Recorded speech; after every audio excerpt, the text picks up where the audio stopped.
እሺ በሉ ሰብ ግስ ጀምሩ።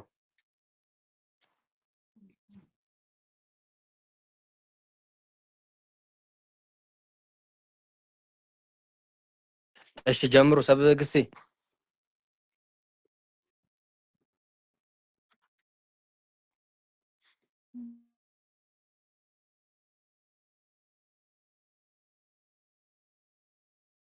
ግስ ዝሓዘ የለን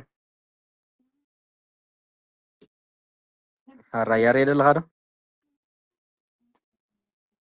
ያሬድ ኣለኹ እንታ በል ዋይዜማ ቀጽል ዋዜማ ህዚ ኩሉ ማለት ዋዜማ ዘመልክዕዎ قصدنا بوش ذاتنا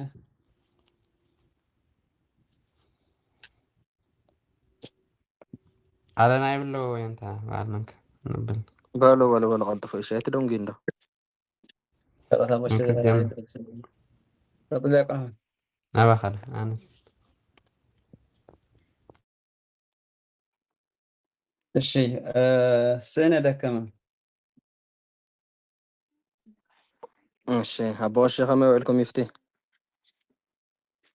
እግዚአብሔር ይመስገን። እግዚአብሔር ተመስገን።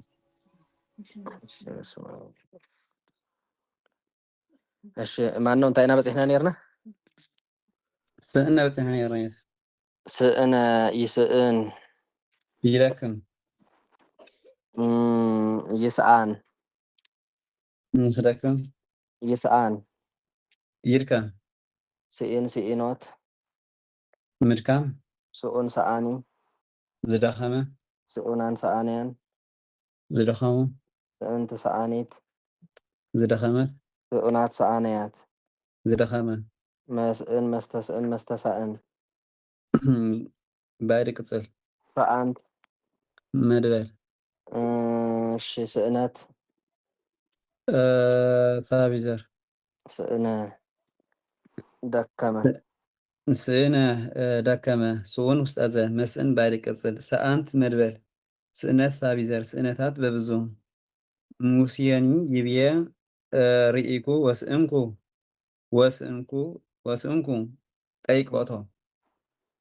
ጠይቆታ ወጣ አልቦ ነገር ዘይሳነው ለእግዚአብሔር ኢሉ እውን ያው ተሳነ ይብል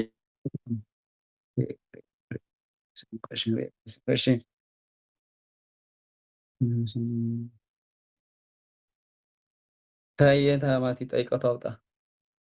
ጠይቆቶ ዲ ጠየቀ ናይ ቀግስ ይራና እንዲና ጠይቆቶ አጣ ሄሽ ማርና ኮን በአጣ ኦኬ አጣዳ ሰአነ ማለት ኦኬ አጣ ሰአነ ጠየቀ ዝበለካ ተረዳ እንዲ ሓቀይ ስለዚህ ተርጉም ወስኡን ክጠይቆቶ ታይ ማለት ወስኡን ጠይቆቶ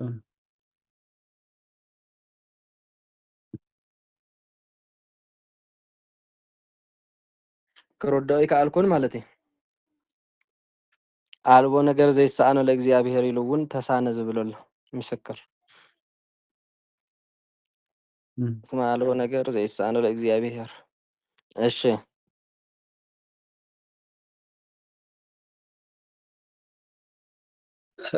እሺ ስነ ሰወነ ሰውነ ሰወነ አገለለ አለገገ ለዘየ ማለት ሶነ ሰወነ ዲ ሰወነ ኢዋኑ ሰወነ ይሰውን ይልዚ ይስውን ንኽልዚ ይስውን ይለዚ ሰዊን ሰዊኖት ምልዛይ ስውን ሰዋኒ ዝለዘየ ስውናን ሰዋነያን ዝለዘዩ ስውንቲ ሰዋኒት ዝለዘየት ስውናት ሰዋነያት ዝለዘያ መሰውን መስተሰውን መስተሳውን ባዕድ ቅጽል ሰወንት መድበል መስወን መስወን ባዕድ ዘር ሰወነ ዘርበበ ወይ ከዓ ለዘየ ማለት ዘርበ እሺ ሰወነ ዘርበበ በምሳ አው እሺ የም እሺ ይስየውኑ ሰዋነ በአፍሆሙ በመሳገር ደልዎ ጽቡቅ በመሳገር ሰዋነ ይስየውን ማለት እዩ ብመሳገር እሺ ጽቡቅ እሺ ይስየውኑ በአፍሆሙ እንዲል አዋልድ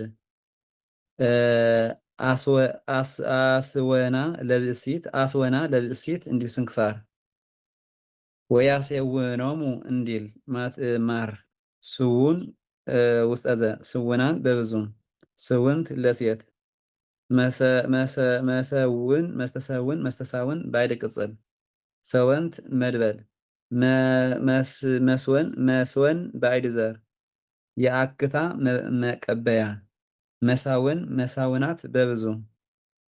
ሰወን ዘመርዘር ሰወናት በብዙ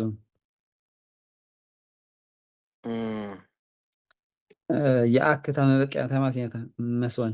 መቀበለ ዓኽታ ማለት እዩ ዓኽ ኢልካ ትፍ ትብለሉ ምሽ ኣሎ ንኣብነት ኣብ ፌስታል እውን ክኸውን ይኽእል ኣብ መኪና ክንስቀል ከለና ንሕዞ ምሽ ኣሎ ንሱ ክኸውን ይኽእል ጆክ መሳሊ እውን ክኸውን ይኽእል ማለት እዩ ሰብ ምስ ሓመመ ተቕርበሉ መቐበሊ ጥፍጣፉ ማለት እዩ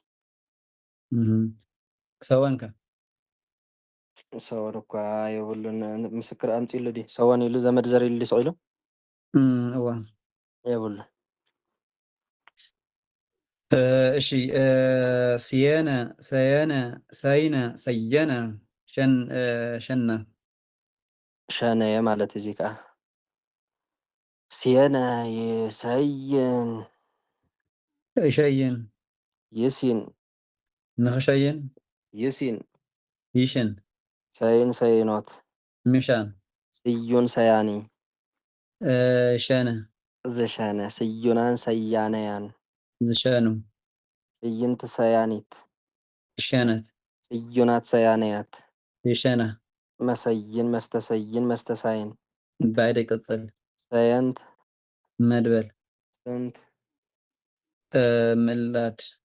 ምዕላድ ስንታት በብዙ መስየንት ባይድ ከምላድ ስየነ ሸነ እሺ ስየነ ሸየነ ሸነየ ዘይስየይን ለአይለ መንጸፉ እንዲል ስዩን ውስጠ ዘ እንታይ ማለት እዩ እ እንታይ ማለት እዩ ኣብ ልዕሊ ምንጻፍ ዝሰይን ስዩን ውስጠ ዘ መሰይን ባይድ ቅጽል ሰየንት መድበል ስንት ምዕላድ ከመ ይብልዑ ክህሶሙ ወይሰትዩ ስንቶሙ ወይስተዩ እንዲል ወይስተዩ ስንቶሙ እንታይ ማለት እዩ ከመ ይብልዑ ክህሶሙ ወይስተዩ ስንቶሙ ሓርኦምን ሽንቶምን ድዩ ከመ ይብልዑ ክህሶሙ ከም ዘላታ ተርጉማ ከመ ይብልዑ ክህሶሙ ወይስተዩ ስንቶሙ ከመ ይብልዑ ክህሶሙ ወይስተዩ ስንቶሙ እሺ ስንቶም እሺ ከመ ይብልዑ ክህሶሙ ወይስተዩ ሓርኦምን ሽንቶምን እሺ ንኽሰት እዩ ንኽበልዑ ሽንቲ ዶ ይብላዕ እዩ ከመ ይብልዑ ክህሶሙ ሓርኦም ክበልዑ ከምኡ ከዓ ሽንቶም ከዓ ክሰት እዩ መልካም ከምኡ ጌርካ እዩ እሺ እሺ መስየንት ባይድ ከምላድ መሳይንት በብዙ ኦኬ ስንት እንታይ ይኾን ነታ ንስቲ ዝበልና ነይሩ ሽንቲ ስንት ኦኬ ሽንቲ ማይ ማለት እዩ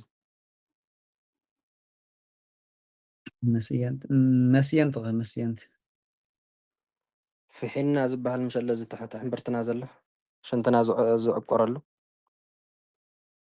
ያ እሺ ኦኬ ፍሕና ዝበሃል ሲና ደግሞ ፍሒና ዲ ዝበሃል ፍሒና ይመስለኒ ዝሮዝ ሽንትና ዝዕቆረሉ እንታይ ዝበሃል ተተጋጊጋ በአማርኛ ፊኛ እዩ ዝበሃል ፍሒና እይዎ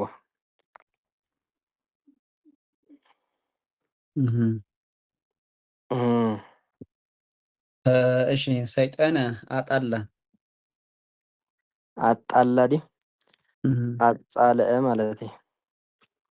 ሰይጠነ ይሰየጥን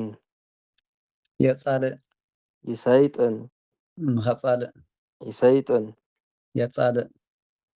ሰይጥኖ ሰይጥኖት ምጽላእ ሰይጡን ሰይጣኒ ዝተጻልእ ሰይጡናን ሰይጣንያን ዝተጻልኡ ሰይጥንቲ ሰይጣኒት ተጻልአት ሰይጡናት ሰይጣንያት ዝተጻልኣ መሰይጥን መስተሰይጥን መስተሰያጥን ባይዲ ቅጽል ሰይጠንት መድበል ሰይጣን ዘመድዘር ሰያጥንት ሰያጥንት በብዙ ሳጥና መላድ ሰይጠነ አጣላ ሰይጠነ አጣላ አካሰሰ አሳጣ የሁሉ እሺ ኮኮበ ጽባ ዘተሰይጠነ በትዕቢቱ እንዲል ሰይጡን ውስጠዘ መሰይጥን ባይድ ቅጽል ሰይጠንት መድበል ሰይጣን ዘመርዘር ውስጠዘ ለሴት ለወንድ ባለንጀራ ጠላት ወአቀመ እደሪሃ አደሪሃ ወአቀመ አደሪሃ ወአቀመ አደሪሃ ሳይጣነ ለአለ ሰሎሞን እንዲል ሳልሳይ ነገስት ሰይጣናት ሰያጥንት በብዙ ከመ ኢይኩን ሲሳየ ለሰያጥናት ለሰይጣናት ሲያጥንትኒ ይፈርሁ አጋንንት ይፈርሑን ይንቅጥቀጡን እዮም ሓቂ እዩ። እሺ ሳጥና ጥሬዘር ውስጠዘ ትዕቢትሰ አውሮዶ ለሳጥና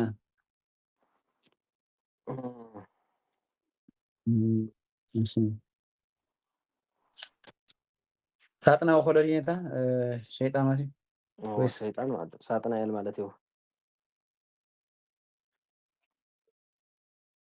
ሳጥና ልካ ተምጽእ ትኽእል ኢኻ ወይስ ብኽትኻልእ ስማቱ ይመጽእ እዩ ሳጥና ሰይጣን እዩ ዘይመጽእ እምበር ሳጥና ይመጽእ እዩ።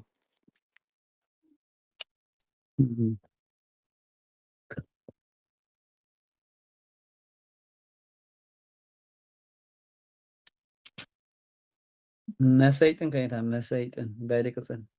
ባይዲ ቅጽል እኩይ ስዳ ይመጽእ ክስታይ እዚ ሰይጣን ከሎ ሳጥና ይትመጽእ ማለት ሰይጣን አለ እንዴ ግን ትግርኛ ስለዝኾነ አማርኛ ትግርኛ ስለዝኾነ ይኣትን ሰይጣናት ዝበለ እውን ይኣትን ሰያጥንት ዝበለ ግን ይኣቲ እዩ መቕኒ ኦኬ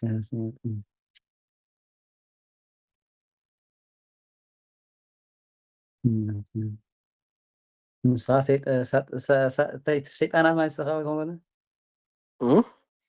ሸይጣናት ሰያጥንት ደዋ ሸይጣናት ዋጋንንቲ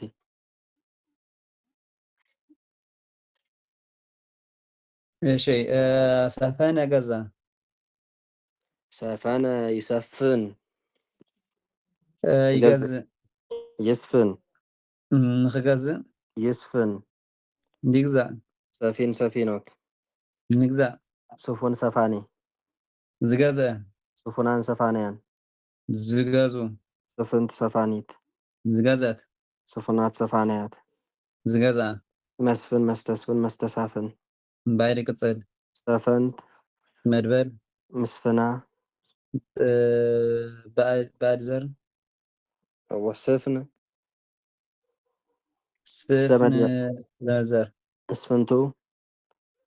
ጉልት ባይድ ከመላድ ጉልት ማለት ነው። ማነው ሰፈነ ነው ሰፈነ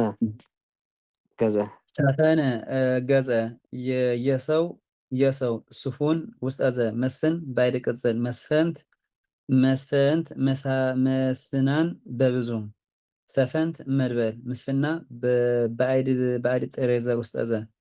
እይወፅእ ምስፍና ወምልክና እምአባሉ ለይሁዳ እንዲሁ ዘፍጥረት ምስፍናት በብዙ ሰፍን ዘመድዘር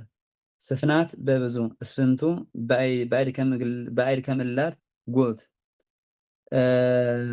እሺ በብዙ ብቻ ይነገራል። እናሁ ሰፈነት ወሰፈነት እንበለንት ጋር ትርፍርፍ አለም እስመ አዲሁ ይሰፈነ ስብከቱ በልአለ ኩሉ ሰፋ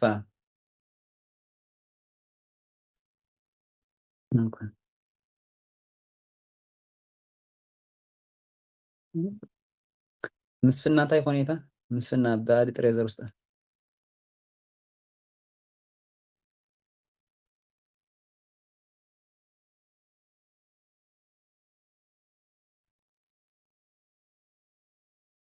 ስማሪ ሁኔታ ሰላም ለአጽፋረ እዴከ ዘህበር ይሁን ጻዳ እስክበል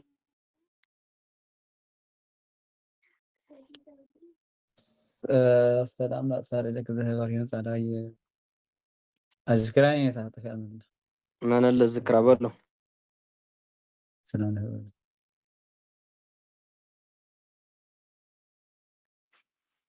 የለን ዝክራ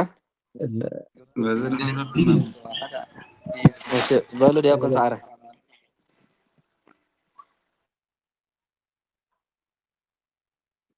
በምግባረ ገጽ ለተዋራ ኢየሱስ ክርስቶስ መስፍን አዋል ሌላ ለመንግስት ተስፋኒ እንዘይት መሐለል አው ሰገድ አፍ ወቃዳ መጽያፍ ዚኣ ማለት ምስፍና አባሉ ለይሁዳ ዲ ግዛት ማለት መግዛት ምስፍና ግዛት ማለት ነው። አባ ከሉ ካቴ ከለኹ መምህር ክዶንጌ ካትው ከለኹ ይቅረታ ፍቃድ ካት ደል ሶም ናይ ምሸት ስለ ዘለኹ ስራሕ ክሳብ ሰዓት 6 ይሰርሕ እሞ ብምድንጋይ ይቅረታ ብለን ሓራ ዲያቆን እቲ ሪከርድ ግን ተኸታተልዎ ሓራ ደስ እናበለን እሺ ምስፍና ግዛት ማለት እዩ መንከር እሺ يا ترى والله ما هو سفنت وسففت ولا نتقع يبالك زبالة دي هو ፈጽሞ ናሁ እንታይ ነይሩ ናሁ ሰፈነት ወሰፈፈት እንበለነት ጋር ተረፍርፋለ እንዲሉ ሐቀ ፈጽማ ተረፍርፋለች ማለት ነው። ፈጽማ ያለ ጉድለት ተረፍርፍ አለች። ናይ ክልቲኡ ብምስክር እዩ ሰፈነ ኢሉ እዚ ተረፍርፍ አለ ዝብል ምስክር ኣሎ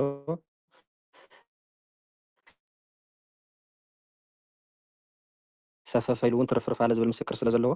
ናሁ ሰፈነት ወሰፈፈት እንበለነት ጋር ያለ ጉድለት ፈጽማ ተረፍርፋለች ብዘይ ጉድለት ፈጽማ ተረፍርፍ ኢላ ማለት እዩ።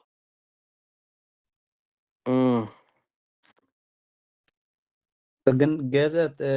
ግዛት ኮይኑስ ንሰብ ጥራይ ከታ ግስምከኝ ማለት እዩ ሰብ ግዛን ከሎ ማለት እዩ እቲ ምግዛእ ዲ መስፍና አባሎ እንትንባ መግዛእቲ ንኣብነት እዚ በቃ ዝሮ ዝሮት መግዛእቲ ንብዕራይ ወይ ንጤል ዘይኮነስ ንሰብ ጥራይ እዩ። ከምዚ ቀደም አፍሪካውያን ግዛእ ነበርናት ዲ ወይስ አቃስ ማለት እኮ ሓንቲ ዘፈላለ ዘይብሎ እሺ ንሰብ ጥራይ ሽዋት ሓጂስ ካብ መግዛእቲ ደበይ ወፂና ኢና አፍሪካውያን ዳ ዘሮ ከምጣም ኢልና ኢና እቲ ናይ ቀደም ሓይሽ ኢልካ ኢኻ እሺ ሰፍንኸ ዘመድዘር ስፍን ደኣ ስፍን እስፍንቱ ይሆናል እንዳበልና ርኢና ነርና መስለን በገባብ ስንት ማለት እዩ ክንደይ ማለት እዩ እንታይ ነይሩ ቅን የተዘሪፍልኩም ነይሩ ዝክር ዝኾንኩም ስፍና ኮነ ንዋየክሙ ነው ገለ ዝብል ነይሩ ክንደይ ማለት እዩ መፅያ ነይሩ ስንሽ ወላ እስፍንቱ ኸም ይምሽ እስፍንቱ ከዓ ክንደይ እስፍንቱ ነወዳት ብገቢር ጊዜ እስፍንተ ይብል በብዙ ብቻ በብዙ ብቻ ይነገራል።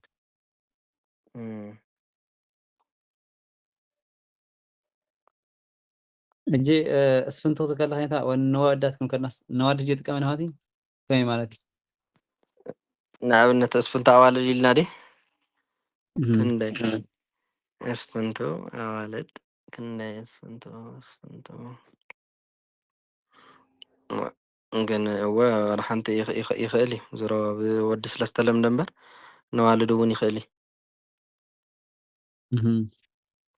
እንታይ ከዓ ኻስ በብዙ ብቻ ይነገራል ዋሎ እሞ እንታይ ኣብ ክንደይ ክትብል ከለካ ብዙሕ ንወድ ይሓትት ኣየናይ እስፍንቱ ዝበሎ ዶ እስፍንቱ ባይድ ከምላስ ጉት ኢሉ በብዙ ብቻ ይነገራል። እወ ንብዙሕ ጥራይ ስፍን ንሓደ እስፍንቱ ንብዙሓት ማለት እኮ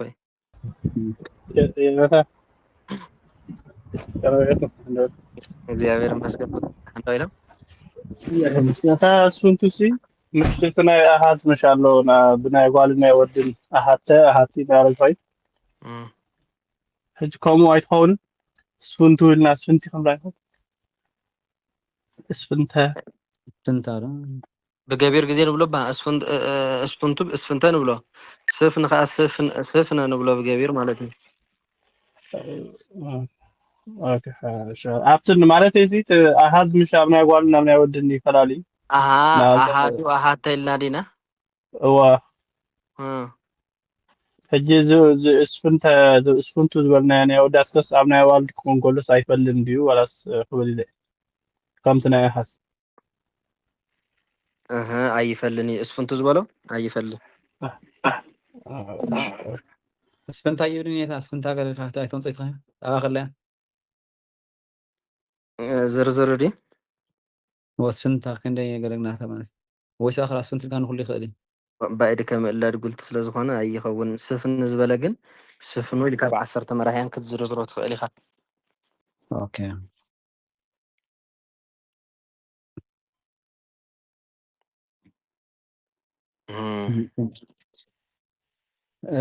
ኦኬ ንኩሉ ኢልና ኦኬ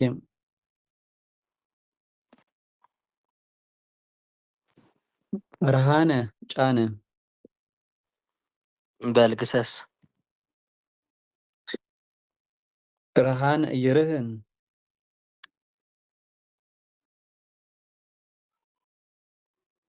مقبل የለ በልበል ተቐበል ረሃነ ፀዓነ ይርህን ይፃዓን ይርሃን ይፃን ኣሎ ንኽፀወን ይርሃን ይፃዓን ርሂን ርሂኖት ምፃዓን ርሁን ረሃኒ ዝፃዓነ ርሁናን ረሃነያን ዝፃዓኑ ርህንት ረሃኒት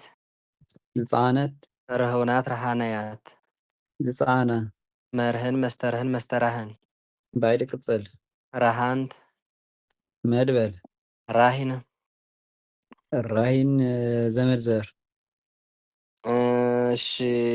ርህነት ሳቢ ዘር ያው ወረሃኑ አልባሲሆም ይላል እሺ ረሃነ ፀዓነ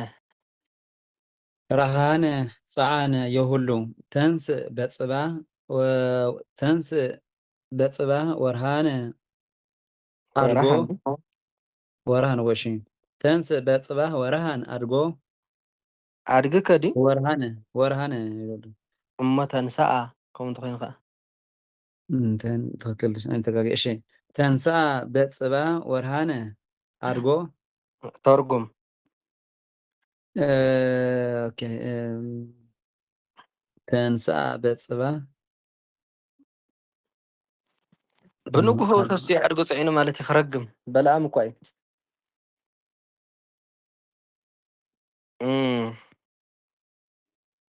ሕጂ ሰብያ ታወጅ ሰይነታት ጂ ቸለታ ዳ ከም ዘለና ፅዒኑ ኢልና ዘለና ወይስ ኣፍዛዥ ኣፍዛዥ ኦኬ ጭኖ ማለት ነው ተንስ በፅባ እሺ ተንሳኣ በፅባ ኦኬ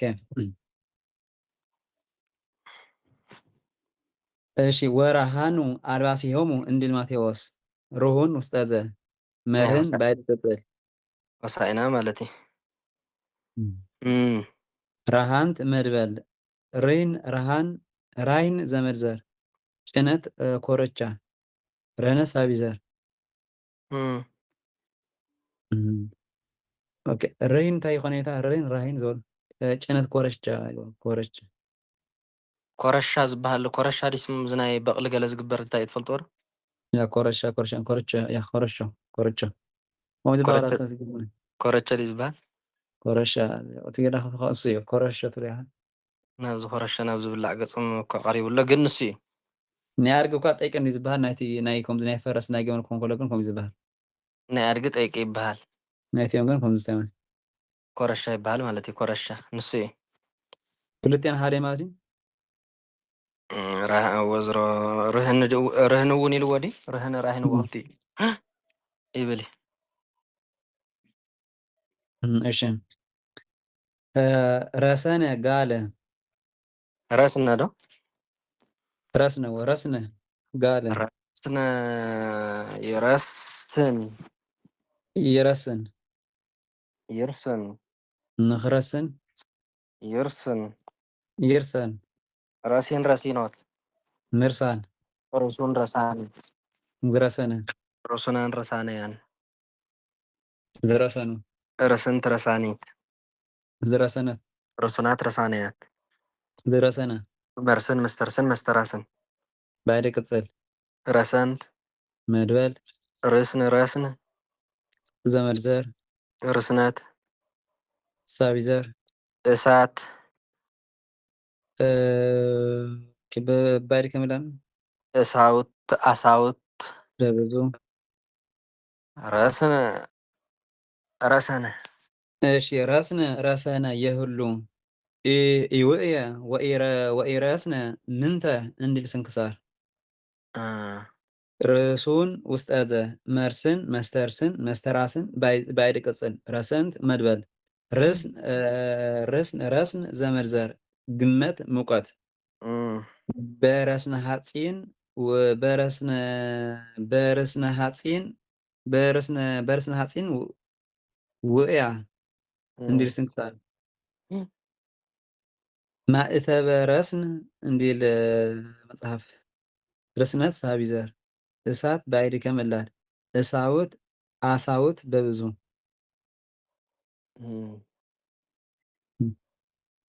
ረስን ማለት እዩ እኮሎ ረስን ማለት እዩ ክልት እዩ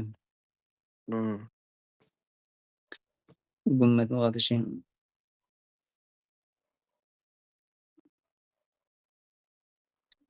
እሺ ረበነ አስተማረ ረበና ይርየብን ይምህር ይረብን ይምህር አሎ ማን ነው ንኽምህር ዲ ንኽምህር ይረብን ይምሃር ረብኖ ረብኖት ምምሃር ርቡን ረባን ረባኒ ዝመሃረ ርቡናን ረባናን ረባነያን ዝምሃሩ ረብንት ረባንት ረባኒት ዝምሃረት ርቡናት ረባናት ረባነያት ዝመሃራ መረብን መስተረብን መስተራብን ባይደ ቅጽል ረበንት መድበል ረቡኒ ዘመድዘር ውስጠ ዘ ረበናት በብዙ ረበነ መሃረ ረበነ መሃረ የሁሉ ርቡን ረባን ውስጠ ዘ ርቡናን ረባናን በብዙ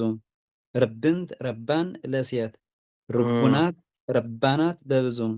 መረብን ባይደ ቅጽል ረበንት መድበል ረቡኒ ዘመድዘር ውስጠ ዘ ረበናት በብዙ ሩባኒ ጥሬዘር አሎ ኔታ ረባኔ የብሉን እሺ ረቡኒ መምህር ማለት ነው ከለዋ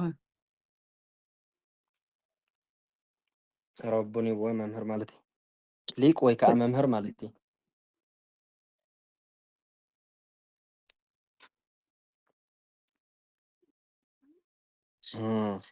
ረቡኒ ኣብ ከሎ ዘርዚሩ ከሎ ተምፃት ጌታ ከሎ ረቡኒ ኢልካ ስለ ዘመርዘር ውስጥ ስለ ዝኾነ ወይ ንገቢርና ተገብሮ ይኽእል እዩ ረቡኒ ኢሉ ረቡኒ እሺ ዘመርዘር ውስጥ ዘይ ግን ንገቢር እንተገብሮ እንካ ይኽእል እንታይ ስለ ዝኾነ ማለት እዩ ጴጥሮስ ረቡኒ ጴጥሮስ ረቡኒ በቃ ስቕልካ ግኝት ንግኝ ሰተብለ ንኣብነት እዋ ፍልይ ኢሎም ንኣብነት ተገብሮ ኮይኖም ንገቢሩ ንተገብሮን ዝኽእሉ ከምዚኣቶም ይሳኣኑ ፍልይ ዝበለት እያ እዚኣ ረቡኒ ንገቢሩ ንተገብሮ ሕጂ ተገብሮ እያ ትመስል ብንባባ ግን ትኽእል እያ ንክልቲኡ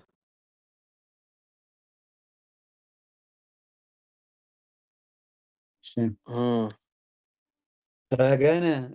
ቀዘፈ ረገነ ይረግን ይቀዝፍ ይርግን ንቀዝፍ ይርግን ኮሚኒታት ግና መቕዛፍ እዎ መቕዛፍ ማለት እኮ ጃልባ እዎ ረጊን ረጊን መቕዛፍ ቀዘፈ ማለት እዩ ሓደ ረጉን ረጋኒ ዝቀዘፈ ርጉናን ረጋንያን ዝቀዘፉ ርግንት ረጋኒት ዝቀዘፈት ርጉናት ረጋንያት ዝቀዘፈ መርግን መስተርግን መስተራግን ብዓይዲ ቅፅል ረገንት መድበል ራግን ዘመርዘር ራገናት በብዙ ረገነ ቀዘፈ ረገነ ቀዘፈ የመርከብ ርጉን ውስጠ ዘ መርግን በዓይዲ ቅፅል ረገንት መድበል ራግን ዘመርዘር ራግናት በብዙ የመርከብ ገመድ ወተፈስሑ ኖተያት ሰበ ርእዩ ከመይተበትከ አህባለ ራግናት እንዲል ድጓ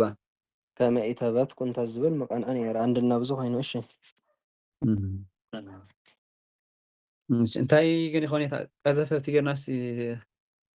ቀዘፈ ጀለበ ማለት እኳ ከምዚ ጌርካ ጃልባ እንዳጀለብካ ብኢድካ ትገብሮ መሻላ እሱ እኳ ጀለበ ማለት እዩ ራግን እንታይ ይኾን ራግን የመርከብ ራግን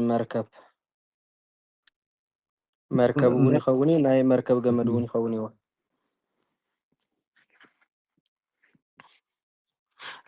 እንታይ ነይሩ ወተፈስሑ ኖተያት ሶበ ርእዩ ከመይተበትከ ኣህባለ ራግናት ናይተን መራኸብ ገመዳት ማለት እዩ ናይተን መራኸብ ገመዳት ከም ዘይተበትከ ምስ ረኣዩ እቶም ሓንበስቲ እንታይ ኮይኖም ተሓጒሶም ማለት እዩ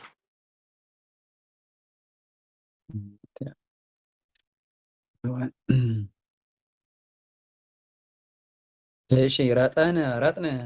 መድኃኒት አደረገ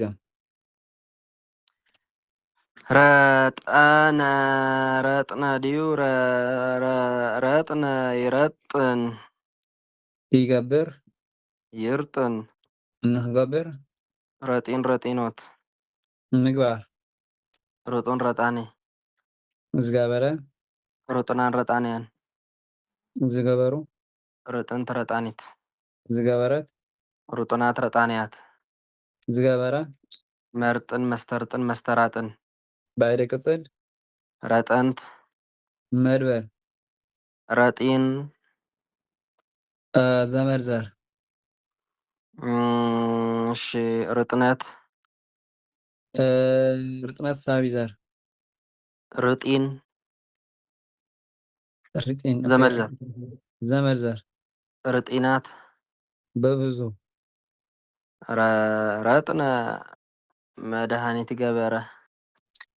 ረጥነ መድኃኒት ገበረ የከብት የበግ ርጡን ውስጠ ዘ መርጥን ባዕድ ቅፅል ረጠንት መድበል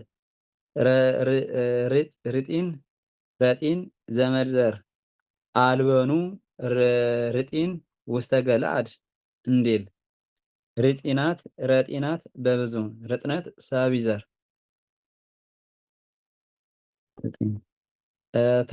ሪጢን ረጢን መድኃኒት ክልቲኡ ሓደ እዩ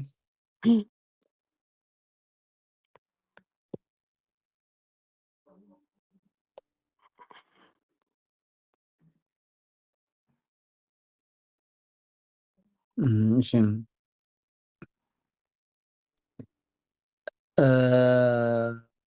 የከብት የበግ እጅስ ናይ ሰብ ቅርሲ ትኸውን ማለት የከብት የበግ ብቻ ኧረ ንኩሉ نخليه كيف دي نبقى نقول مش مرة درجة يا كات يا باج ده كناش نخليه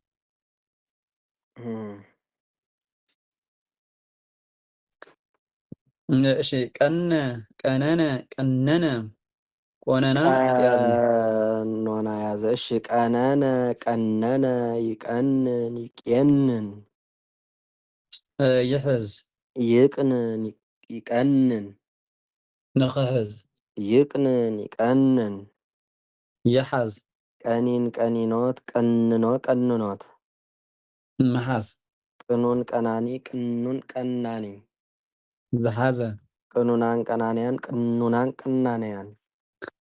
زحازو ቅንንት ቀናኒት ቅንንት ቀናኒት زحازت ቅኑና ማነው ቅኑናት ቀናንያት ቅኑናት ቀናንያት زحازة መቅንን መስተቅንን መስተቃንን መቀንን መስተቃንን መስተቃንን بعد قصد ቀነንት ቀነንት مدبل እሺ ቀኖና قنونا تريزر ቀነነ ቀነነ ቀኖና ሐዘ شيء قننا قننا يازا هيك ترى قننا ستة شيء እመቦ ዘቀነነ ርእሶ በፈቃዱ እንዲህ ሲኖረ ቁኑን ለአለ ብእሲት ዝግእት ቁኑን ለአለ ብእሲት ዝግኢት እንዲል አይብል ጽቡቅ ጌርካ አንብቦም ከምኡ ይብልን ለአለ ብእሲት ዝግኢት ቀንን ወለኩም ቀንኑ ለአለ ብእሲት ዝግኢት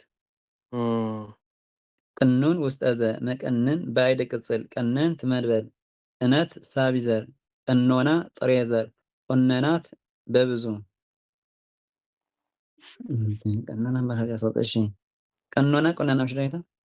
በቆምዋ ቀኖና እንዲያምባር ሰውጠሽ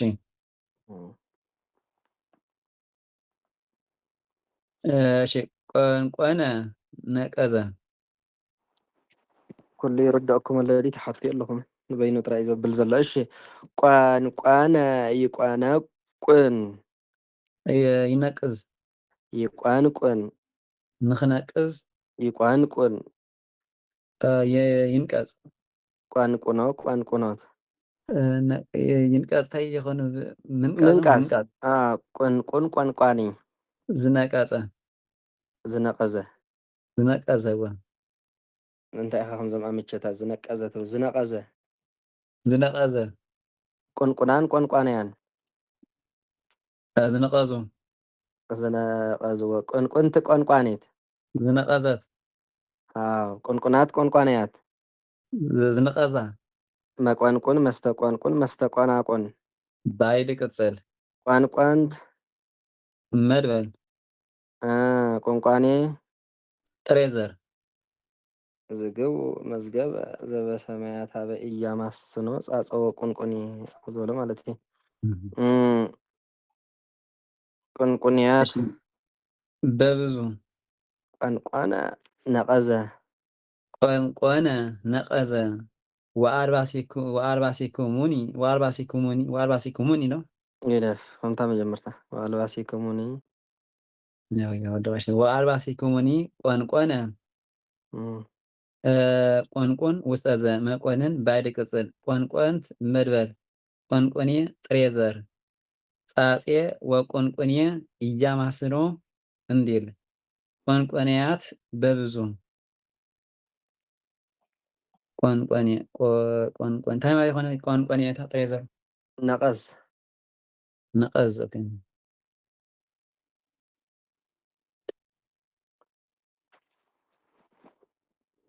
ኦኬ ታቅኒና ቁንቁኒ ለመሃራን መራማት ሀስካዚ ያወጣ ማለት ታረስታ እኔ ቁንቁኒ ያወ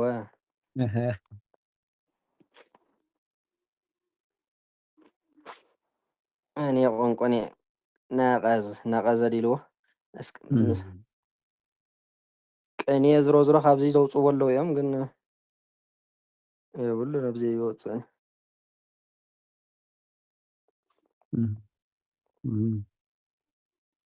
እሺ ቃን ጠመመ ጠበበ ጨነቀ ጨነቀ ደልዎ ቀስ ቃን ኢሉ ቃን ኢሉ ጠመመ ጠበበ ጨነቀ ጠበበ ማለት ዋናው ቃአነ ይቅእን ይጸብብ ጠመመ ይቃን ይጸምም ጠመመ ከፍአ ማለት እዩ ቀፂሉ እንታይ ኢልዎ ጠበበ ፀበበ ማለት እዩ ጨነቀ ጨነቀ ማለት እዚ ከዓ ስለዚ ብሓዲኡ ቃኣነ ፀበበ ይቅእን ይጸብብ ኣሎ ይቃን ንኽጸብብ ይቃን ይጽበብ ቅኢን ቅኢኖት ምጽበብ ቅኡን ቃኣኒ ጸበበ ቅኡናን ቃኣንያን ጸበቡ ቅእንቲ ቃኣኒት ጸበበት ቅኡናት ቃኣንያት ጸበባ መቅን መስተቅን መስተቃን ባይደ ቅጽል ቃኣንት መድበል መቃን ባይድ ዘር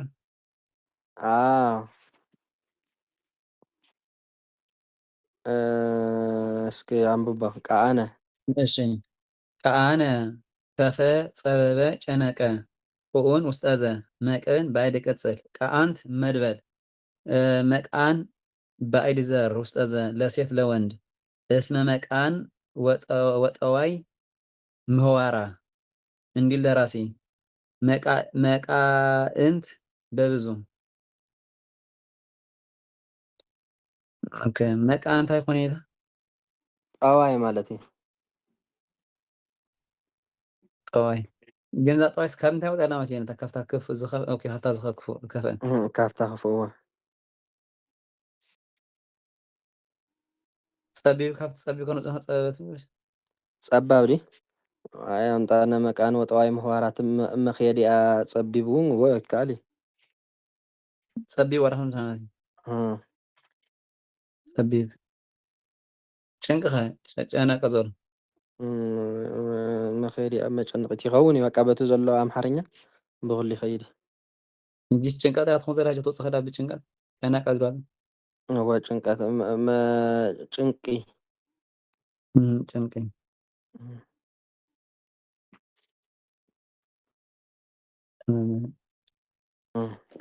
እሺ እሺ ቀጠነ ረቀቀ ቀጥነ ይቀጥን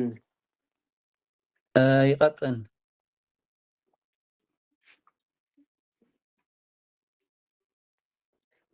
ይቅጥን ንቀጥን ይቅጥን ይቅጠን ቀጢን ቀጢኖት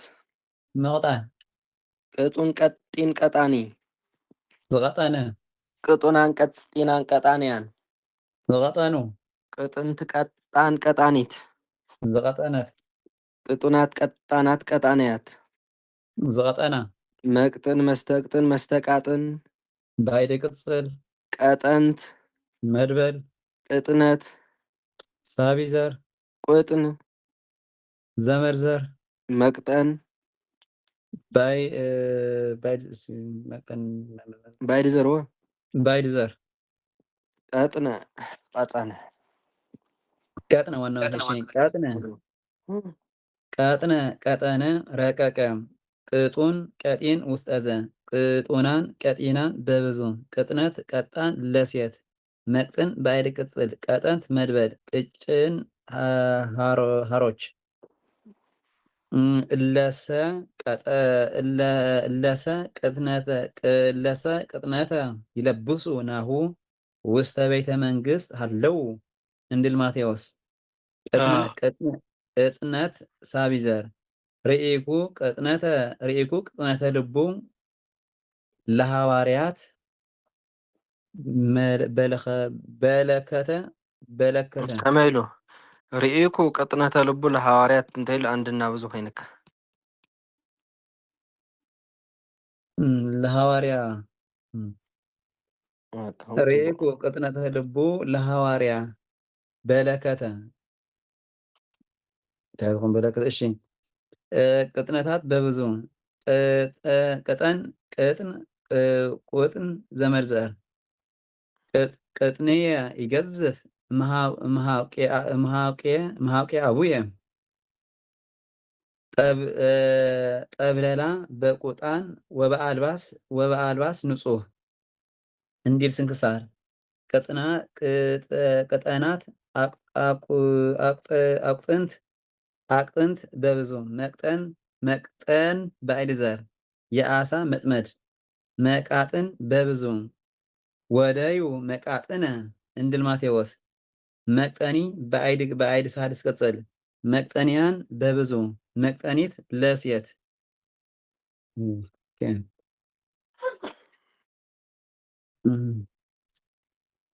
ዘመዘር ቅጠን እንታይ ሁኔታ ዘመርዘር ቅጠን ቅጥን ቁጥን ቅጠን ቅጠን ቅጥን ቀጠንና ቀጠንና ቀጥን ማለት መቅጣን ማለት ከሚል ማግኘት ትግልና ቅጥነ በቃ ቅጥነተ ብእሲት ናይ ሰበይቲ መቅጣን ማለት እዩ ቆጥን ዝበለ ግን ቅጥነት ማለት እዩ ቆጥን ዝበለ ከዓ ግምጃ ተይላ ነይራ ቅድሚ ጀመር ላይ ነይራ ቅጥነት ግምጃ ሽልማት ላይ ነይራ ናይ ክብሪ ክዳን ኢልናየ ነርና ያው ግምጃ እንደገና እዞም ሓለቃታት ገለ ዝገብርዋ ምሸላ ከም ዝቀባ ዓይነት ሰቂላ ምስ ኣባላት ቤተ መቅደስ ክንቅድስ ከለና እዛ ኣብ ጠልጠል ትብለ ክሳድካ እሳ እውን ትኸውን እያ ግምጃ ዝሮ ክቡር ክዳን እንዳሕራ ኮይኑ ግምጃ ተባሂሉ ክፅዋዕ ይከኣል እዩ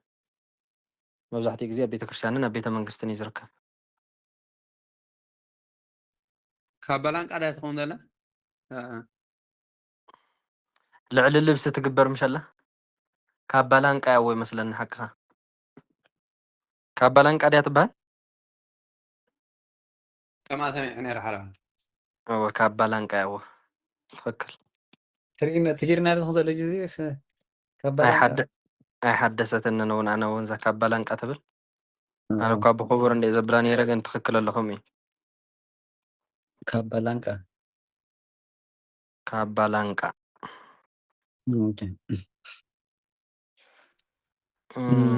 መጥመድ እሺ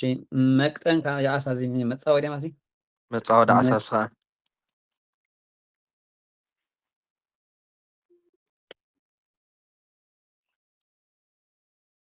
መቅጠን ኢኸ መቅጠን ብኣይዲ ሳዝ ቅፅል መቅጠኒ ዝብሉ ዘቕጠነ እንዲ ኢልዎ ዘሎ ግን የብሉ ግኝት የብሉ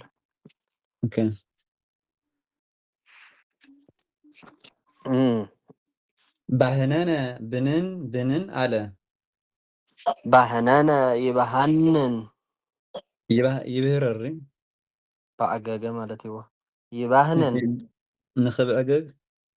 ይባህንን ይባዓግግ ባህንኖ ባህንኖት ምብዕጋግ ብህኑን ባህናኒ ዝበዓገገ ብህኑናን ባህናንያን ዝበዓገጉ ብህንንት ባህናኒት ዝበዓገገት ብህኑናት ባህናንያት ዝበዓገጋ በባህንን መስተባህንን ባይደ ቅጽል ባህነንት መድበል እሺ ባህነነ ዲ እሺ ባህነነ بعججة ينقلف بهنون وستأذى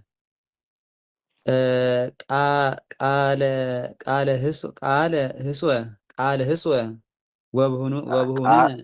قال هسوة وبهنون قال هسوة وبهنون تارئي تارئي مبهنن بعيد قصل بهننت مدبل باهنان زمرزر يهيسني مويت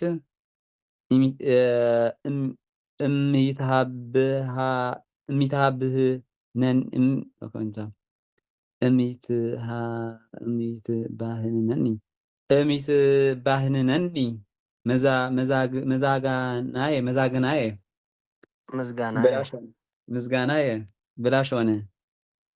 ምስጋና ይብላሽ ካብ ዝኸውን እሲ ሞት ይሕሸኒ ይብለ ኣሎ ቅዱስ ጳውሎስ። እሚት ባህንነኒ እሺ እም፣ ባህን እንታይ ይኾን ይታል ማለት የብሉን እኮ ዘመድገር የብሉን የውል እንዳክ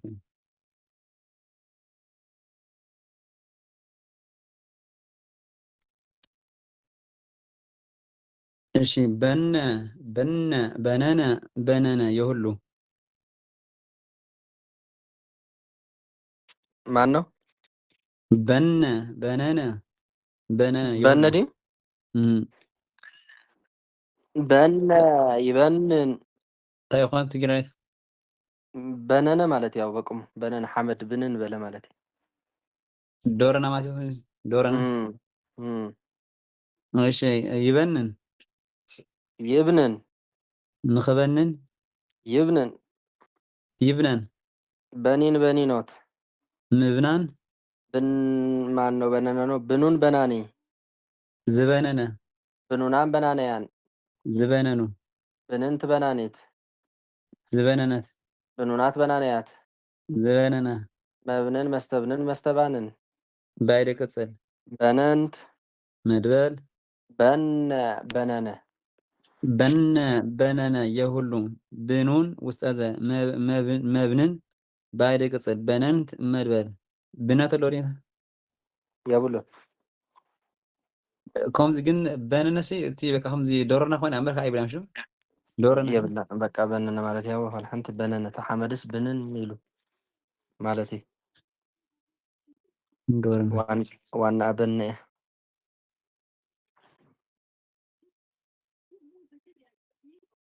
እሺ በየነ ፈረደ በየነ ሰላም እዛም ላይ ኣቀዲምና ዝገሰስና ባህነነ ትብዘላስ ምዛ በነስ ሓሪድን ወላስ ከመይን በበይነ ንባት እያ ባዕገገ እያ ድቃስ እታ ባህነነ እውን ናይ ድቃስ እያሳ እዚኣ ከዓ ናይ ዶሮና እሺ በአዳም ዘመን እሺ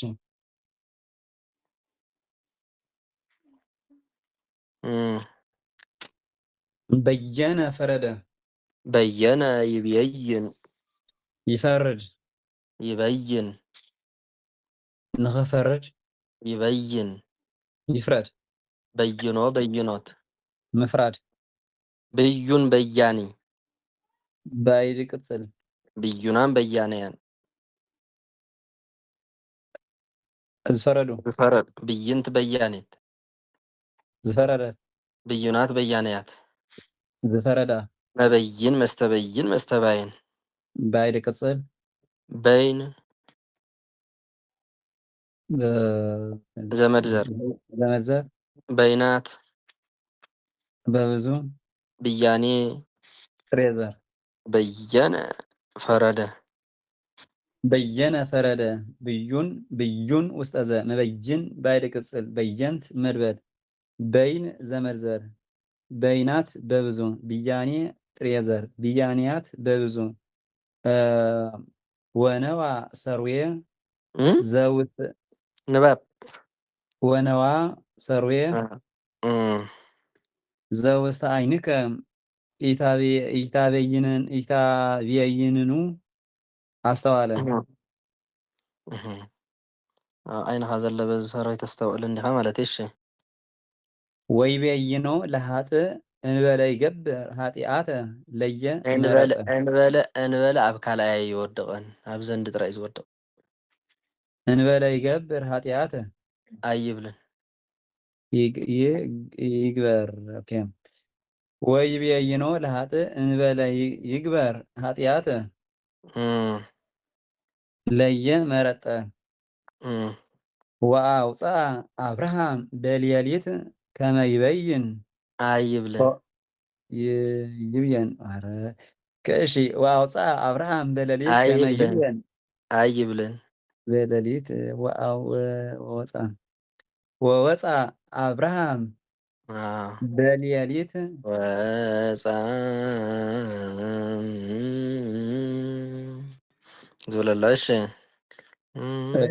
ወወፃ አብርሃም በሌሊት ከመ ይብየን ከዋክብተ ወወፃ አብርሃም በሌሊት ከመ ይበይን ከዋክብተ ጥሩ እሺ በይን እንታይ ሁኔታ በይን እኳ በበይናት ይሆሙ ንብላ ምሻላ በይን ማለት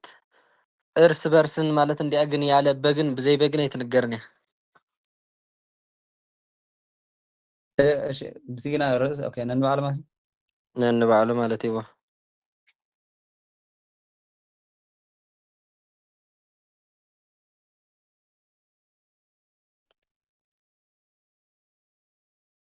እሺ እሺ ብያኔ ከኔታ ብያኔ ዳ ፍርዲ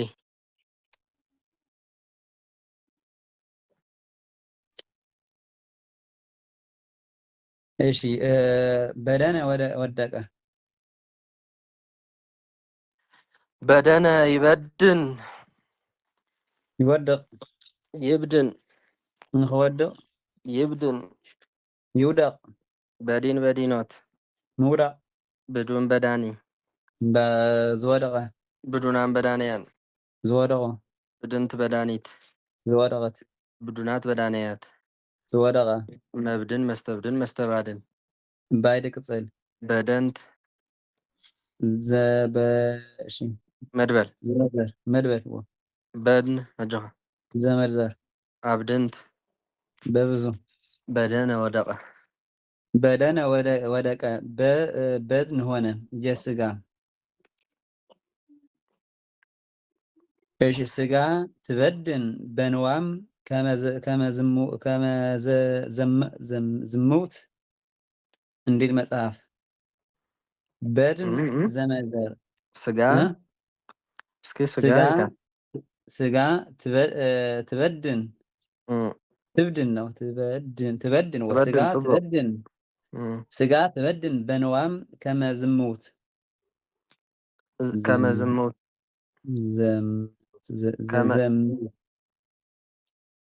ከመዘምውት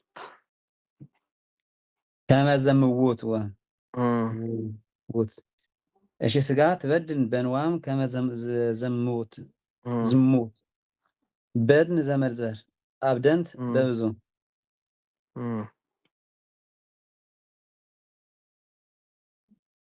በድን እንታይ ኮነ በድን ዳ በቆሙ በድን ድካት ይናሉ በድን ኣለዎ ዝወደቀ ስጋ ማለት እኮ በድኒ ዝሞተ ስጋ ናይ እንስሳ ክኸውን ይኽእል እያ በድኒ ትፈልጡን ኣነ እኳ ብኽረ ዝሰማይ ፈለጣንስ በድኒ መን ኣለ ዝፈልጥ በድኒ ሬሳሊ ኣይሸብ ስጋ ናይ ሰብ ስጋ ናይ እንስሳ ናይ ኩሉ በቃ ዘበለ ዝሞተ ኩሉ በድኒ ይበሃል እዩ ረይሳ ማለት እኳ እዩ ዝሮ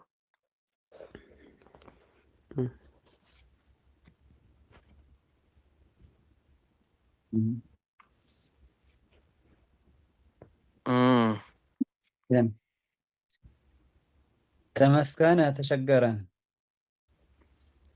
መን ግሰስ ተመስከነ مش تشجر يتمسكن يشجر يتمسكن نشجر يتمسكن يشجر تمسكنو مشجر مسكون مسكاني تشجر مسكونان مسكانيا تشجروا مسكنت مسكاني استشجرت مسكونات مسكانيات استشجرة مسكن مستمساكن مليش كاسك جسر سروات أي سانوني مسكنة تشجرة مجمري يمسكن يشجر مسكن دي تمسكنني تمسكن مسكن يتمسكن يشجر يتمسكن نشجر يتمسكن يشجر تمسكنو تمسكنو مشجر مسكون مسكين مسكاني تمسكاني مسكون مسكين تمسكاني ايش مسكون مسكين تمسكاني استشجر مسكونان مسكانيان تمسكانيان استشجر مسكينان مسكين استشجروا مسكن مسكاني تمسكاني استشجرت مسكونات مسكونات مسكينان تمسكانيان استشجر مسكن مستمسكن مستمساكن بايري قصل مسكنت مربل مسكينت مسكينت لوريشي مسكينات مسكينات مسكينات معناتها مقلات مش ملات تمسكنة مسكنة تشجر እሺ ተመስገነ ተሸገረ ብፁዕ ዘተመስገነ በእንተ ጽድቅ ምስኩን ምስኪን ውስጠ ዘ ምስክንት ምስኪንት ለሴት ምስኪነት ምዕላድ ምስኪነታት በብዙ ምስኪነት አይኮነታ ምስኪነት ሽግር ማለት እዩ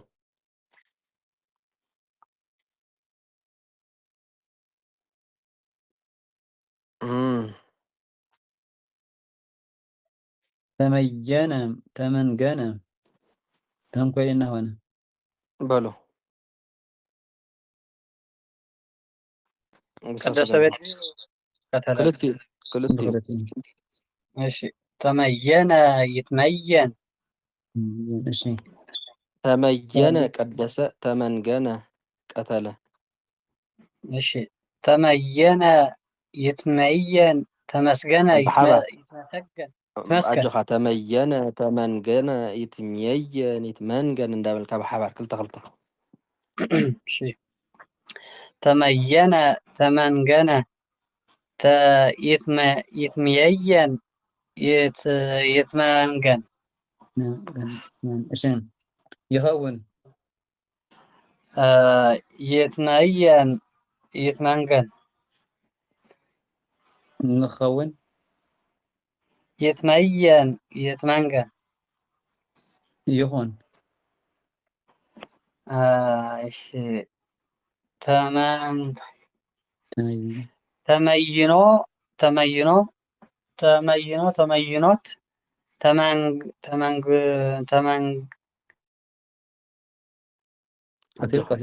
ተመንግኖ ተመንግኖ ተመንግኖ እሺ ምዃን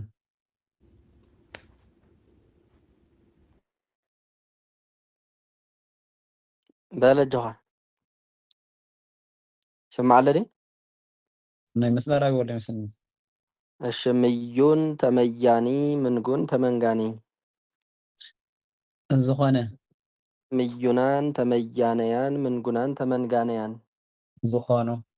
ምይንት ተመያኒ ማን ነው ተመያነ ነው ምይንት ተመያኒት ምንግንት ተመንጋኒት ዝኾነት ምዩናት ተመያነያት ምንጉናት ተመንጋነያት ዝኾነ መመይን መስተመይን መስተማይን መመንግን መስተመንግን መስተመናግን ባይደ ቅጽል መየንት መንገንት መድበ ምያኔ ምንጋኔ ጥሬዘር ሽሚን ተሚያን ሚን ተሚያን ዘመርዘር ሆነ አዎ መንገንም ሚን ተሚያን መንገን ዘመርዘር ተመየነ ተመንገነ ተንኮለኛ ሆነ እሺ ተመየነ ተመንገነ ተንኮለኛ ሆነ ተተነኳኮለ ምዩን ምንጉን ውስጠ ዘ ምይንት ምንግንት ለሴት እስመ ውስተ ምይንት ነፍስ የተሃደር ጥበብ እንዴል ጥበብ መመይን መስተመይን መስተማይን መመንግን መመንግን መስተመንግን መስተመናግን بعد قصد مينت منجنت مربل مين تميان منجن زمرزر مينات أميان تميانات منجنت ببزو مياني منجاني تريزر مياني وقولوت انديل غانيان مئلاد وسط أزا أغاننت ببزو أو تككل እሺ ምን ታይ ሁኔታ ተንኮል ጋኔን ረሴና የጋኔን ለካ ተንኮለኛ አብዚያ ተሚያን መንገን ሁሉም ተንኮል ናቸው እነዚያ ሁላቸው ተሚን ትዝብልውን ምዕላ ደሎ ወይም ብካየን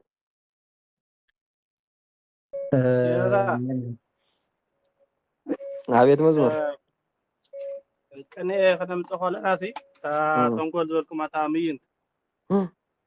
እጅ ምይንት ሰሎሞን ኢልና ኸነምጽ ታጌራ ተንኮለኛ ሰሎሞን ሲ ከነምጻነ ኸሊና ማለት እዚ ተንኮለኛስ ንኽልተ ነገር ክንጥቀመሉ ንኽእል ኢና መስለኒ ንፅቡቕን ንሕማቕን ከም ዝጎርሕ ዓይነት አይኸውን ይኾን ዚን ተንኮለኛ በቃ ነተንኮል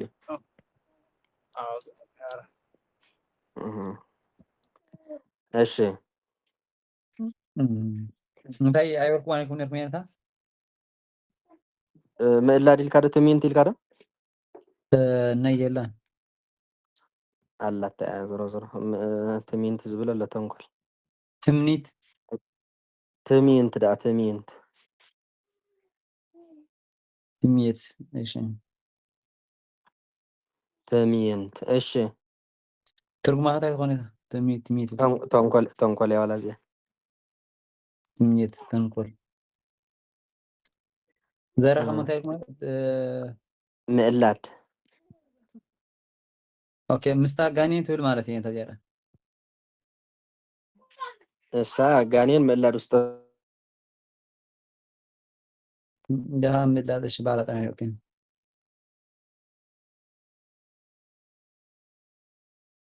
እንታይ ኢልካኒ ክቡር ማኖ ውስጠት ተዘላታ ማለት ቤና ማለት ወቲያ ተቀጸል ስለ ዝኾነ ተወቲያ ስቂላ ተንኮል ያ ቲያ ግን ጋኔን እሺም ተንኮል ኦኬ ተሳነነ ተቃረነ ተጣላ በሉ ግሰሱ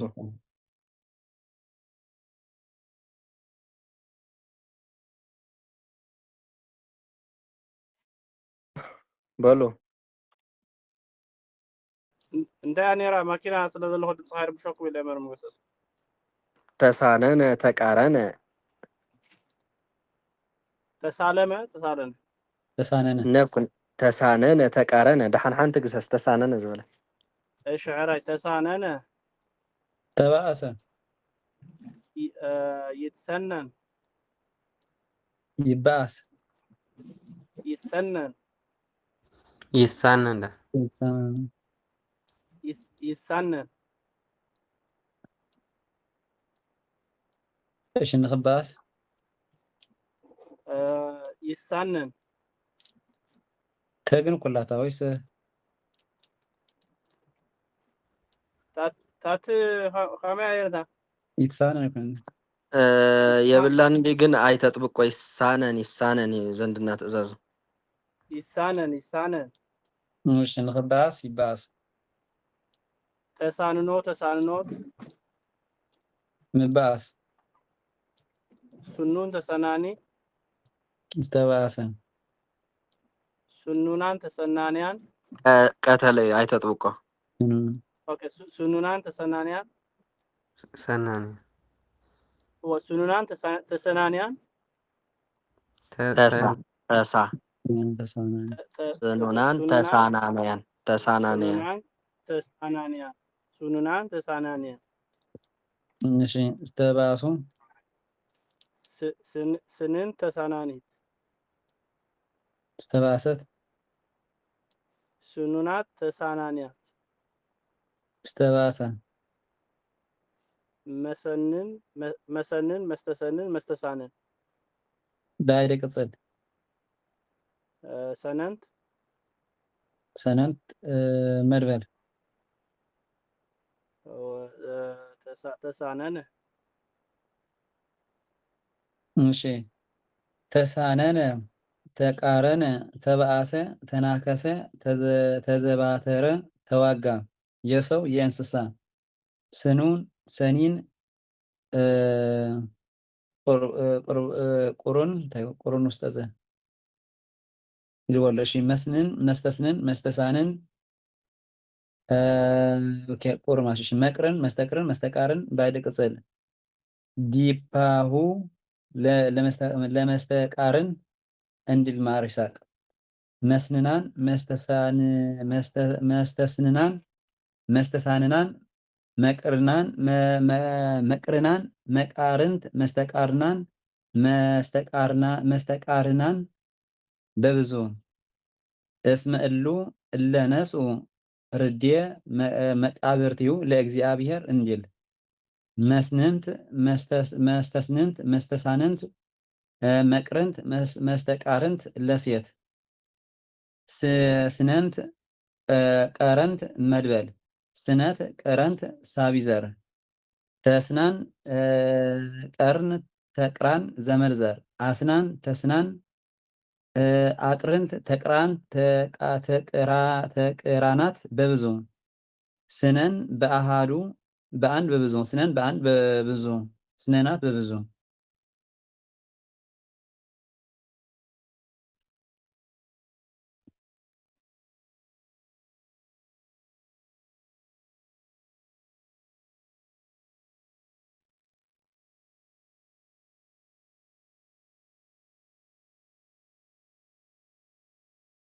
ነፈራው ያምደ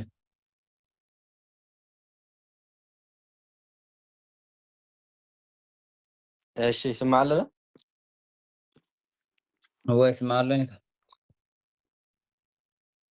ቢላትና ጸኒሐ መስለና እሺ ተናከሰ እንታይ ሁኔታ ተናከሰ አፍቲ ተጣላ ተናከሰ ተዘባተረ ወለም ተዋጋ ተናከሰ በቃ ተባይሱ ከምዝ ኢዱ ተሓደ ነተሓደ ኢዱ ነኺስዎ ተሓደ ነተሓደ ኢዱ ነኺስዎ ማለት እዩ ተናኻኺሱ ተዘባተረ ተዘባተረ ወይ ያው እሱውን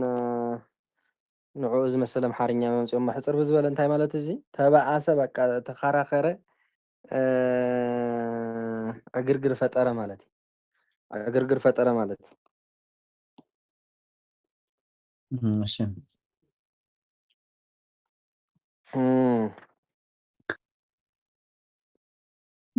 ዘመርዘር ኦኬ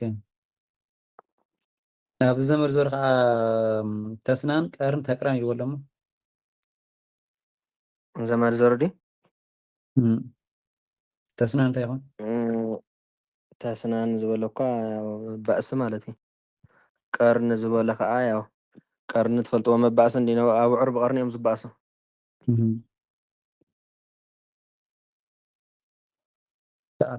ኣብዑር ብቀርኒ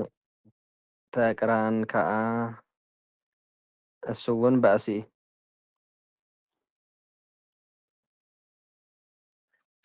ስኒ ከዓ በቁሙ ጥርስ ስኒ ድዋ ዝራሽን ስኒ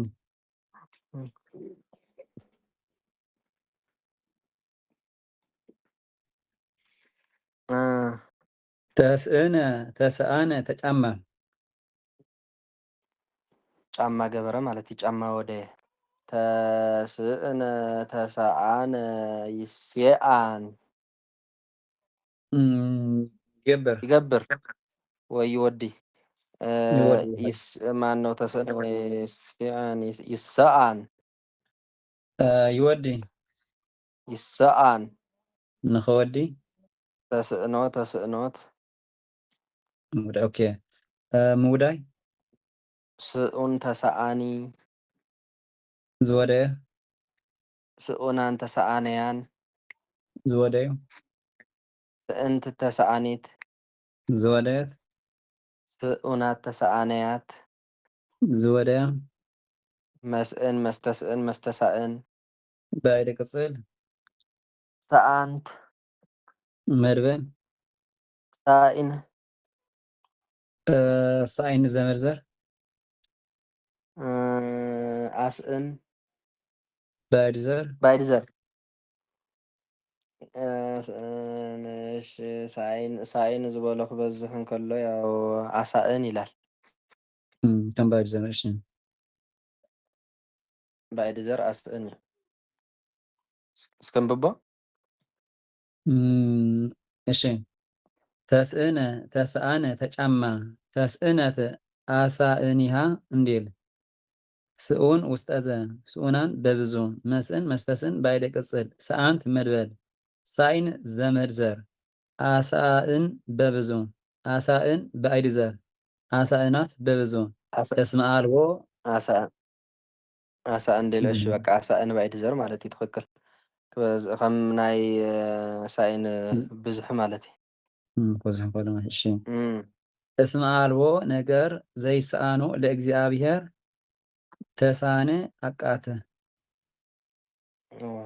እግዚአብሔር ዝሰአኖ ነገር የለን ማለት እዩ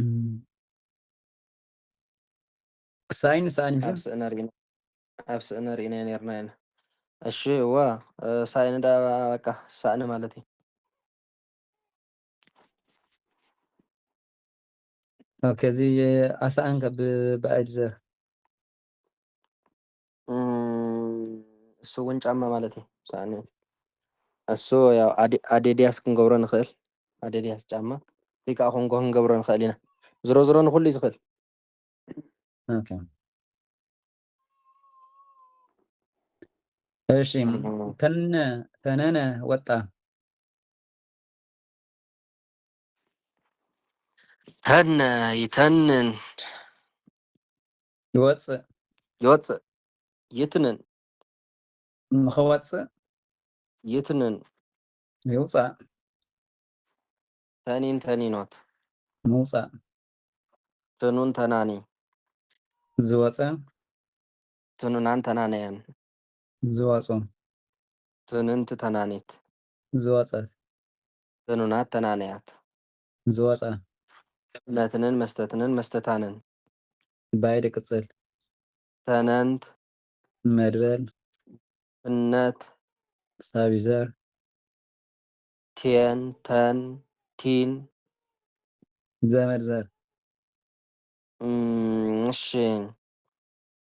ቴና ቴና ምእላድ ጥሬ ምእላድ ተነ እንዴ ሓቀ ትንንያ ዳ ትንንያ ጥሬ ምእላድ ዝሓለፈ ዘምፀናዮ ቴና እንተን ብዝርዝርነት እሺ ተነ ተነነ ወጣ ተነነ ተበተነ በነነ የጉም የጢስ አጓራ ትኑን ውስጠዘ መትንን ባይደ ቅጽል ተነንት መድበል ትነት ሳቢዘር ተን ቲን ቴን ዘመድዘር ዲበ አርእስተ አድባር ለተነ ጅሜ ዘያጠይሶ እንዲል ኑህ ኑሁ እሺ ኑሁ ኑሁ ኑሁ ዲታ ዝብል ኑሁ ኑህ ነሁሪ እሺ እንታይ ነይሩ ወርህቡ ብድሕሪ ዘሎ ወርህቡ እሺ ኢሉኸ ወቲኑ ኣብኡ ወዳቐ ማለት እዩ ንሁ ወርህቡ ወቲኑ እስራ በአመት ሰፋ ድገም አንብባ እሺ ደጊንካ ንሁ ወርህቡ ወቲኑ እስራ በእመት ወቲኑ እስራ አመት በእመት ወስዝር ቴና ለይእቲ ባሕር እንተ ብርት ገዘፈም ተናት ቲናት ቴናት አትያን በብዙ ትንንያ ጥሬ ምእላድ ትንንያት በብዙ اوكي تن እንታይ ሁኔታ ተን ቲን ቴን ኣየናይ በዛ ዓዲ ቋንቋ ናይ ቴን እንዳወርዳ እሺ ተን ቴንዳ 10 ከላ ብእንግሊዝ እየ ዝብለካ ዘለኹ እምበር ብግእዛዳ ግዝፈት ማለት እዩ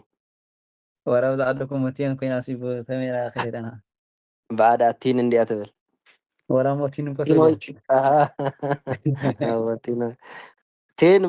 ብዶች ቴን ከዓ ብእንግሊሽ ማለት እዩ 10 ዝሮ ያው ቲን ዝበሎ እመት ማለት እዩ ቴን ዝበሎ ከዓ ግዝፈት ማለት እዩ ቴን ግዝፈት ኮይኑ حكا هتود تين እና ቴንስ መጽየን እሺ ታተን ከታ ብገዛ ብነት ማለት ይስኻ አምዞ በኒን ዝወጽም ሸሎ ብነት በካም ታይ ማለት ነው ታውዞ ካብትኪ ኦኬ ብነት ማለት ይዝሮ ዝሮ ትክ ተኺኹ ዝወጽም ሸሎ ትክ ማለት እዩ ገጥስ ኦኬ የኔ ተን እንታይ ማለት እዩ ብትግርኛ ወጣ ኢሉ በአማርኛ ወፃ ማለት እዩ ግን ትኽወፅእ እንከሎ ናይ ካብ ገዛ ናብ ደገ ዘይኮነስ ናይ ትክ ማለት እዩ ተኣጒዱ ዝነበረ ካብቲ ተኣጒዱ ዝነበረ ሓውስ ትክ ናብ ላዕሊ ወፀ ማለት እዩ ንትኪ እሺ ካልኣይ ትሕዝኻ እዛ ንሁ ወርህቡ ወቲኑ ዝብልስ ትእዛዝ ኩሉ ግዜ ኣይላዓልን ድዩ ኣብዚ ትእዛዝ እኮ ኣይኮነን ንሁ ቁመቱ ወርህቡ ስፍሓቱ ወቲኑ ግዝፈቱ ማለት እኮ እዩ እሺ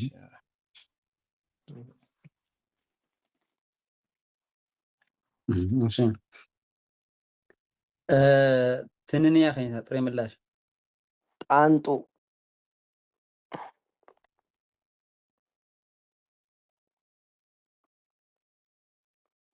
ጣንጡ እሺ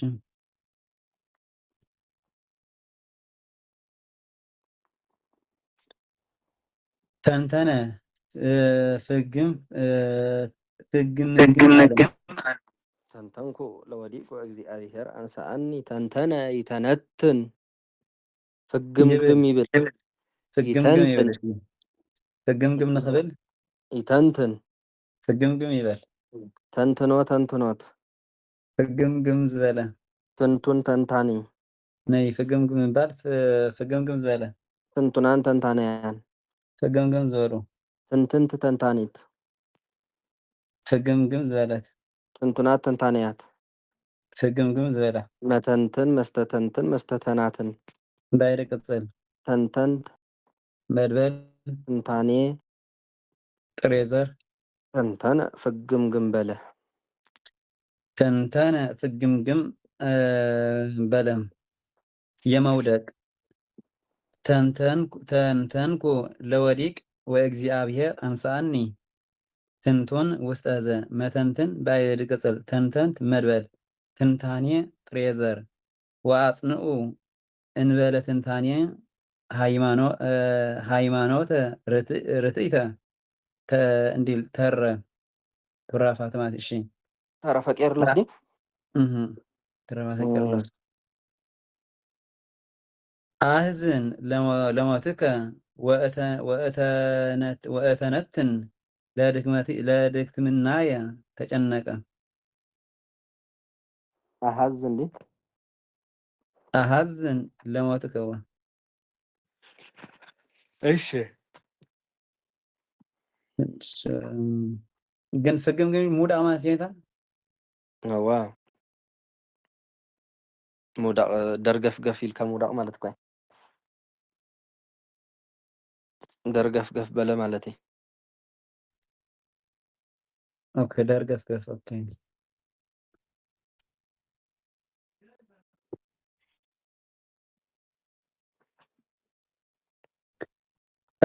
ትንታኔ ኸይነ ትንታኔ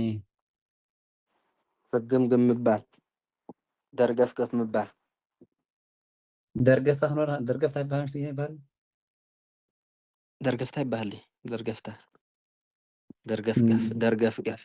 ካብኡ እኳ ደርገፍገፍ ተሓይሽ ሽዑ ትቕፅለላ ብካልእ ጌርካ ደርገፍገፍ ኣይትበል درقف درقف نرينا نرجع في ده إيش تبي؟ تنتن لك عندي الشين تأين تأين تكتاتم ከተማታት ተኸታተመ ማለት እዩ ከዓ ከተሜ ተኸታተመ ختاتم ተኣየ እዎ ማለት ከተማ ኾነ ማለት እዩ أوكي ከተማ ኾነት ዓድታ ገጠር ዝነበረትስ በቃ ተኸታቲሙ ከተማ ኮይኑ ማለት እዩ ተኣየነ يتأين يخون يتأين نخون يتأين يخون تأينوت تأينوت مخان እዩን ተአያኒ زخانة እዩናን ተአያነያን زخانة እይንት ተአያኒት زخانة እዩናት ተአያነያት زخانة መአይን መስተአይን መስተአይን بعد قصد አየንት مدبل ትዕይንት تأين سابزر ተአይን ملار በብዙ ببزو ስማ دونجي متى كنا سنيتها وين ببزو እሺ ተአየነ ከተማ ኾነ بقدس مشيتها تأين ተአየነ ወበቀደሰ تأين تكتاتم وتأينوا وست أبينيزر انديل እዩን ውስጠ ዘ እዩናን በብዙ እዩን እጣን ዘድቁቅ መረጠ እይንት ለሴት መአይን መስተአይን መስተአይን ባዕድ ቅጽል አየንት መድበል ትዕይንት ምዕላድ ተአይን በብዙ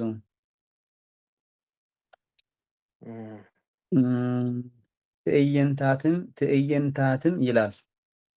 ትዕይንት ዝበለ ማለት እሺ እሺ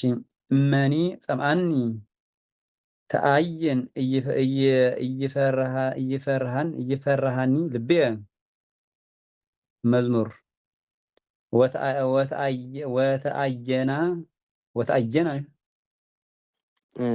ወተአየና ኢሉ እንታይ ዘሎ ብድሕሪ ወተአየና ለሃገር ወአገር እሺ ወተአየና ለሃገር ወአገታ አጠረ ከበበ ይትአየን መልአከ እግዚአብሔር አውደሙ እንዴል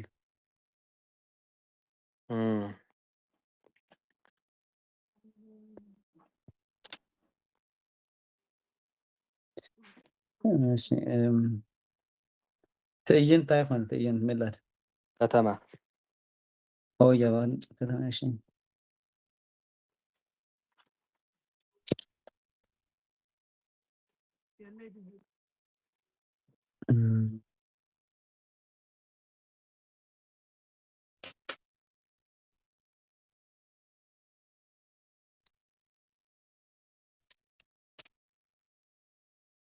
ተክህነ አገለገለ ተክህነ ይትከሃን የገልግል ይትከሃን ነኸገልግል ከሃን የገልግል ተክህኖት መገልጋል ክሁን ተካሃኒ ዘገልገለ ክሁናን ተካሃንያን ዘገልገሉ መክህን መስተካህን ባዕድ ቅጽል ካሃንት መድበል ካህን ዘመድዘር ዘመድዘር በብዙ ክህነት ሳቢዘር ክህነታት በብዙ ተክህነ አገልገለ የቤተ ክርስቲያን ክሁን ውስጠዘ መክን መስተክህን መስተካህን ባዕድ ቅጽል ካህንት መድበል ካህን ዘመድዘር ውስጠዘ ካህናት በብዙ ክህነት ሳቢዘር ክህነታት በብዙ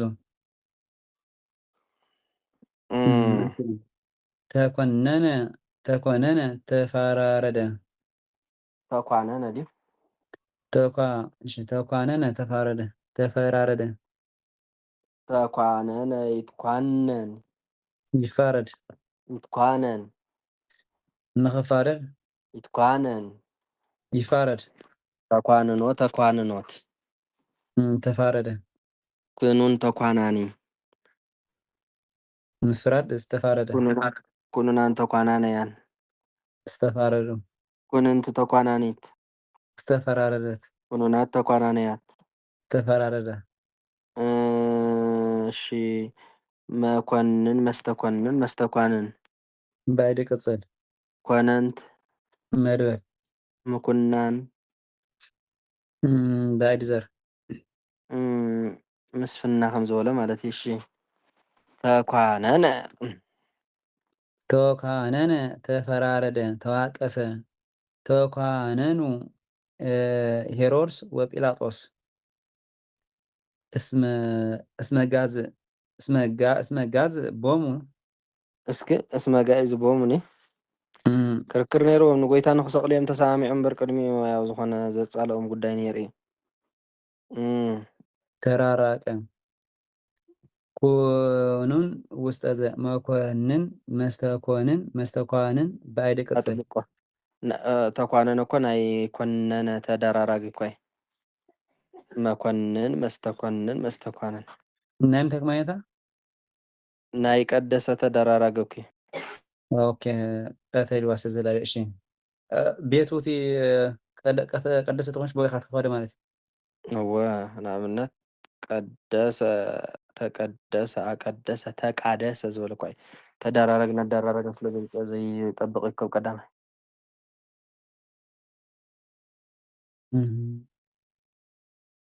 ኦኬ መኮንን መስተኮንን ባይድ ቅጽል ኮነንት መድበል ምኩናን በአይድ ዘር ውስጥ አዘ ምኩናናት በብዙ ምኩናን ተርጉም ማለት ሁኔታ እዛ ምኩናን መግዛእቲ ንሰብያ እዚኣ ዋላ ወምኩናን ለትውልደ ትውልድ መግዛእቱ ንውልድ ወለደ እዩ ማለት እዩ ናቱ መግዛእቲ ግን ኣብዛ ተፈራረደ ተዋቀሰ ከመይ ቁርባስ ተፈራረደ እንታይ እቲ ትርጉም እቲ ትግርናስ ከመይ ይኾን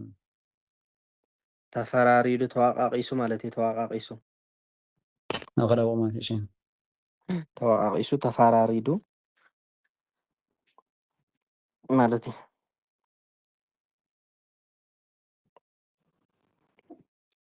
መንግስቱ ዘለዓለም ወምኩናንኒ ለትውልደ ትውልድ መግዛእቱ ማለት እዩ እሱ ዝገዝአሉ ስልጣኑ ከዓ ንዘለዓለም ንውሉድ ወለደ እዩ እሺ ቶነ ተወነ ተውነ ተወነ ዘመነ ብልግ ሆነ ዝናመ ተወነ ዝናመ ተወነ ንብለማ ተወነ እያ እዚኣ ተወነ እሺ ተወነ ጸደይ ኮነ ማለት እዩ እንታይ ኮነ ጸደይ ጸደይ ተን እንታይ ደን ዝበላ ክረምቲ ንብል ሓጋይ ንብል ኣዝመራ ኮነ ማለት እዩ ጽድያ ማለት ኦኬ ጽድያ ዲና ንብላ ሓጋይ ጽድያ ኮነ ማለት እዩ ጽድያ ኮነ ማለት እዩ ጽድያ ማን ነው ተወነ ተወነ ይተውን ይኸውን ይትውን ይኸውን ይትውን ይኹን ተዊን ተዊኖት ምዃን ትውን ተዋኒ ባይድቅ ዝኾነ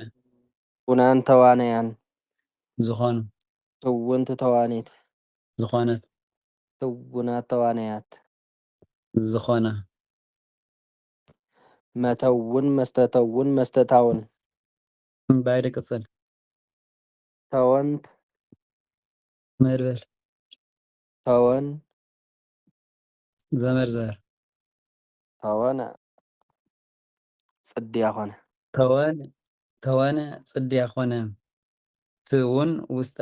መትውን በአይደ ቅጽል ተወንት መድበል ተወን ዘመርዘር ይሁብ ዝናበ ተወን ይሁብ ዝናበ ተወን ዝናበ ዲ ዝናመ ዝናመ ተወን እሺ እንጃ ወዲያ አላ ተወን ጽድያ ኾነ ለማለት ነው ጽድያ ይኾን ኣለዎ የኔ እዚ ተወነ ጽድያ ማለት እንታይ ማለት እዩ ኣዝመራ ማለት እዩ ካብዚ ክረምቲ ምሽ ማይት ዝበዝሕ ተሃሪሙ ኣዝመራ ኣሎ እዩ ዝበሃል ኣይኮነን ንኣብነት ኣብ ሓደ ዓመት እሲ እንታይ ኣሎ መስለካ ክረምቲ ኣሎ ሓጋይ ኣሎ ጽድያ ኣሎ ካልእ ከመይ እንተሪፍና ቀውዒ ማለት እዩ እዚአን ኣርባዕተን እዚአን ነናተን ግዜታት ኣለወን ጽድያ ዝበሃል ካብ መዓስ ክሳብ መዓስ ትፈልጦ ዶ ዝጅምረሉ ካይፈልጠን ዝረብ ዝሕጂ ከባቢ ይመስለኒ እቲ ጽድያ ዝበሃል እሲ እንጅራ ክረምቲ ኣይከውን ሰነ ንሓርሶ ዝነበረ ክረምቲ ምስ በልና እንታይ ንብል ካብ 26 መስከረም ኢና ጽድያ ካብ ወርሒ ክልተ እዩ ካብ ክንደይ ካብ 26 መስከረም ይጅምር ካብ 26 መስከረም ዝጅምር ሰነ ሓምለ ነሓሰ ክረምቲ ምስ ወዳእና ማለት እዩ ቀነሲ ጽድያ ዝበሃል ንሱ እዩ ክረምቲ ምስ በልና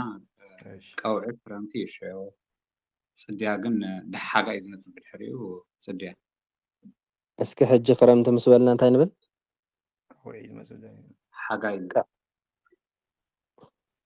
ክረምቲ ቀውዒ ንብል ክረምቲ ቀውዒ ክረምቲ ምስ በልና ቀውዒ ንብል እዋ ቀውዒ ምስ በልና ኸ ሓጋይ እማ መስከረም ኣይኮነን ጽድያ ከምኡ እንተኮይንዳ መስከረም ክረምቲ ቀውዒ ፍቅረታ እዚ መስከረም ቀውዒ ማለት እዩ ዝረፍቲ ባሕሪ ሓሳብ እኮ ኣብቲ እንትን ይህሉ እዩ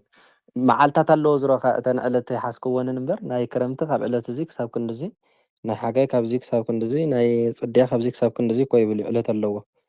እስኪ ተን ዕለት ተሒዝካየን ኣለካ ዶ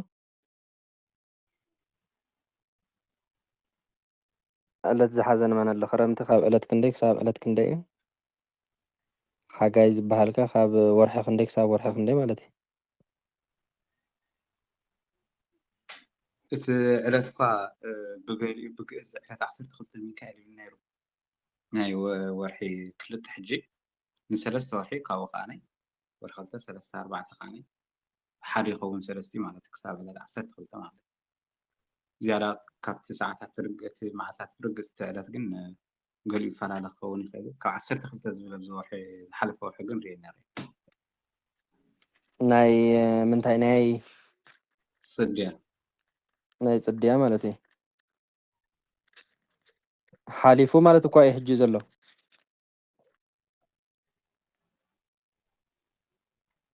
ብትክክል ተን ዕለታት ዝሓዝኩመን እንተሃሊኹም ንገሩና ናይ ኣርባዕትኤን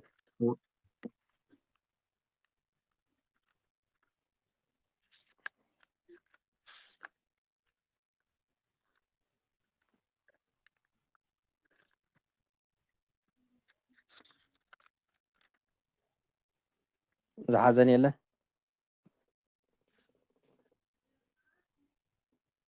ኣርባዕተ እንታይ ደን ዝበሃላ እዚአን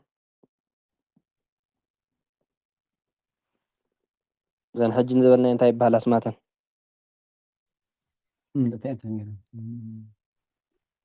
ክፍለ ዓመት ጽድያ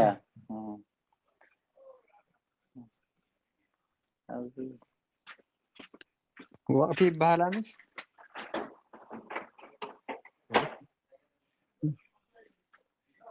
ኣብ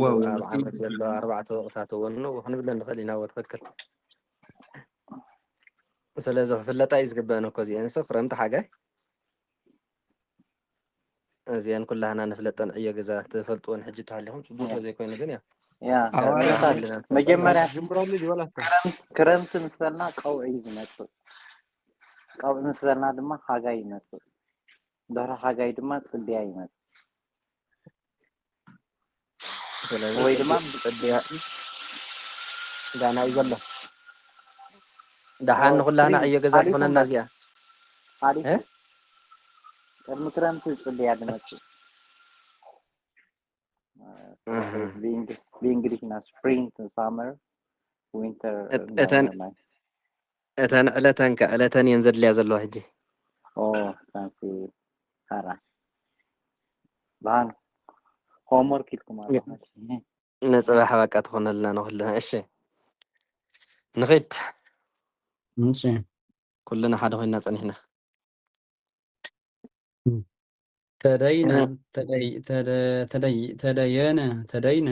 ተደይነ ሞተ የነፍስ ተደይነ ይደየን ይመውት ይደየን ክመውት ይደየን ይሞት ተደይኖት ብንቅፅሉ ድዩን ተደያኒ ዝሞተ ድዩናን ተደያነያን ዝሞቱ ድይንት ተደያኒት ዝሞተት ድዩናት ተደያነያት ዝሞተ መደይን መስተዳይን ባይደ ቅጽል በየንት መድበል ደይን ዘመርዘር ተደይነ ሞተ እሺ ተደይነ ሞተ የነፍስ እሺ ሰለስተ ዓይነት ሞት እንዲ ዘሎ ካብታ ሳልሰይቲ እዚኣታ ናይ ነፍሲ ሞት እያ ማለት ናብ ሲኦል ንድርቤላ ሞት እያ እዚኣ ዘካይደየኑ ሀጣአን በኩነንየ እሳት እንዲል ዘተጠንቀ ይድህን ወዘይተጠንቀ ይደየን ጠሚቕና ኢና ትክክል ድዩን ውስጥ ዘ መደይን ባይደ ቅጽል ደየንት መድበል ደይን ዘመርዘር ደይናት በብዙ ደይን ሞት የሆነ ማለት ሞት እወ ናይ ነፍሲ ሞት ይግን የነፍስ ተንካልእ እንታይ ይባሃል ይኾነ ተማት ሞት ዳ ሰለስተ ዓይነት ሞት ሓደ ብሂወተ ስጋን ከለካ ብሓጢያት ትሞተ ሞት እዩ ካልኣይ ስጋኻን ነፍስኻን ዝፈላለያሉ ግዜ ሳልሳይ ከዓ ናብ ገሃነመ እሳት ያው ዝሮ ሰለስተ ዓይነት ሞት ንሓጣን እዩ እምበር ንፃድቃን ክልተ ዓይነት ሞት እዩ ዘሎ ምናልባት ሓደ ዓይነት እውን ክንብሎ ንኽእል ኢና ሞተ ስጋ ጥራሕ ኣብ ምድሪ እንከለዋ ዝገበርዎ ሓጢያት ብንስ ሓቢሎም ሓንቲ ተን ሰለስተ ንሓጣን እየን ዝምልከታ እምበር ንፃድቃን ኣይምልከተኦምን ንናተን ከለወኒ ከም ዝጂ ተደይነ ናይ ጃምነት ሞተ ሳልሰይቲ ካላት እንዲ ማለት ናይ ባዕለን ብብናት ኣለወኒ ወይስ ናይ ስጋ ገና ናይ ስጋ ዳ ሞተ እንደንብሎ የለና ንበቆሞ ንክርስቶስ ሞተ እንዳበልና ክንብሎ ይቀነናል ተንስአ እምነ ሙታን ሞት ወመቃብር እንዳበልና ሲናይ ክርስቶስ ዝሞተ ሞት እዩ ሞተ ስጋ ሞተ ሓጢያት ሞተ ብሂወትካ ከለካ ምሟት ከዓ ነወየ ዝሞተ ብዚ ምድሪ እዩ ከምኡ ኣብ ገሃነመ እሳት ዝሞተ እዩ ስለዚ እታ ካብተን ሰለስተ ሞት ነታ ሳልሰይቲ ትውክል እዚኣ እያ ነታ ናይ ነፍሲ ሞት ማለት እዩ እምበር ናይ ስጋ ሞት ኣይትውክልን እያ እዛ ኣንቀፅ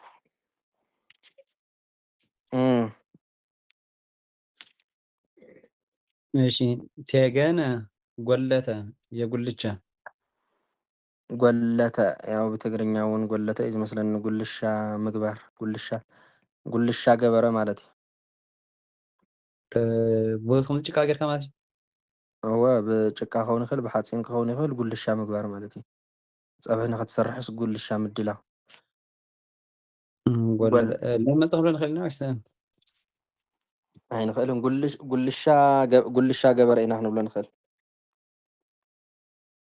ካብ ጉልሻ ከመይ ዳ ዓይነታ እቲ መሳዚ ናይ ኣዴታትና ኣብ ሃገር ሰብ ንጥቀመሉ ወይስ ሰለስተ እግሪ ዘለዋ ይፈልጣ ኦኬ ሓፂን ኦኬ ያ እሳከ ጉልሻ ገበረ እሺ ትየገነ ይትየግን ይገብር ይትየግን ንክገብር ይትየግን ይግበር ትየጉኖት ምግባር ቲጉን ትየጋኒ ዝገበረ ቲጉናን ትየጋነያን ዝገበሩ ቲግንት ትየጋኒት ዝገበረት ቲጉናት ትየጋነያት ዝገበረ መትየግን መስተትየግን መስተተያግን እንዳደ ቅፅል የገንት መድበል ቴግኑ ጉልት ጉልት ቴገን እንደገና ዘመድ ዘር ቴገን ጉልሻ ገበረ ቴገነ ጉልሻ ገበረ የጉልሻ ቲጉን ውስጠዘ መቴግን ባዕድ ቅጽል ቴገንት መድበል ቴገን ዘመድ ዘር ቲያግን በብዙ ቴግኑ ጉልት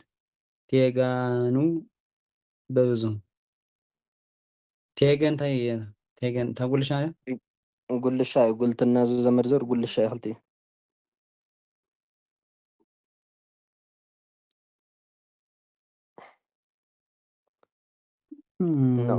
نقنية بتصبح مسيلكم المستير بقول الشام مسيلكم كتم صدقوا لهم بكني كاي مالتين أبنى التقنية تصبح حساب قول الشام مستير تسختي تلكم كتم صدقوا لهم إذا حج حاسبنا يزلنا فتن حاموس اندحر حليفكم كلهم ملس اندحر ملوء ملس مسيهم مالتنا أبي أجا اندحر بيلنا عادة زدي هنفطر هنا مالتي كاب قصيخون كاب الجواب كاب زز تمهاركم ما بتستمهاركم ما يزرف لكم الصومون بتستمهاركم ما تنقروا مالتي كاب وصع من جراي في كده زراعة يصحنا خصاح حمص ما شو أخنا وصينا حقي أشياء أخنا يتخيرس أنا خذا مرة أزلنا يه عربي أخوينا زلا عارفين رسا أي أنت مرة أقول جاي يكون مش نيرك مرة أجر نفتنا يخرج بس تسامع هون نينا جراني أو كل درجة زوز ناس كله تبذل سبع عربي لو ما تاني رأي مدة عربي حتى نصبح حمصي مثلا حمصي زلنا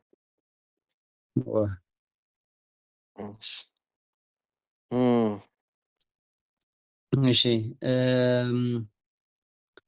قولي لنا أشتات أنا تجانا تسأنا يتسعان يصعان يتسعان خطعان يتسعان يصعان تسأنوت تسأنوت مصعان سؤن تسعاني استطعانه بأنان تسعانيان استطعانو سأنت تسعانيت استطعانت بأنات تسعانيات استطعانه مسأن مستسعان لا يدك تصل سأنت مدبل سأنت سافيزر تسأنا تجعانه تጽእነ ተጻዓነ የሁሉ ጽኡን ውስጠዘ መጽን መስተጻእን ባይድ ቅጽል ጻአንት መድበል ጽእነት ሳቢዘር በመሳግር ግስስል ገሲስና የጽአን ዝበልናዮ ማለት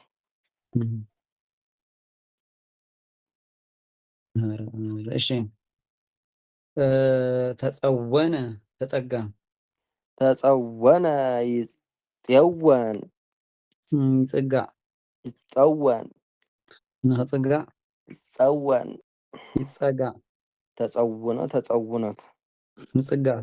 ጽውን ተጸዋኒ ዝተጸጋዕ ጽውናን ተጸዋነያን ዝተጸግዑ ጽውንት ተጸዋኒት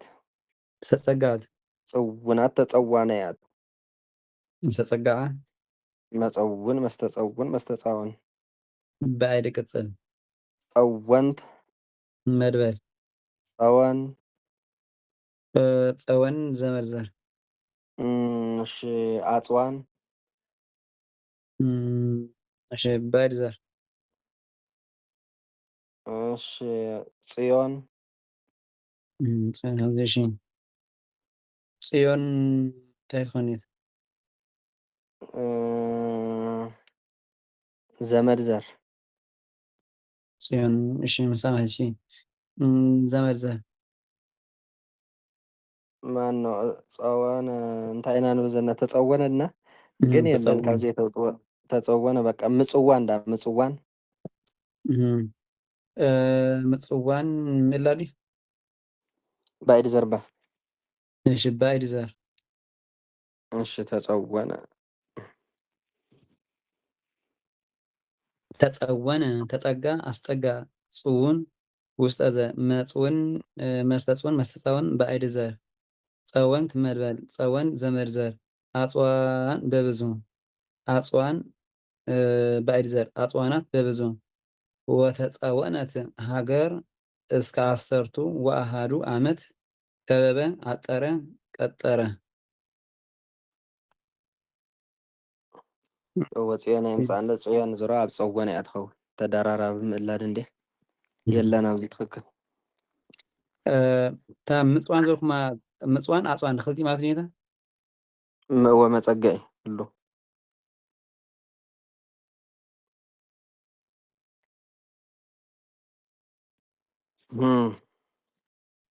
መፀገዒ እሺ ፀወን ከም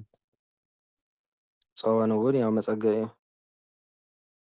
እግዚኦ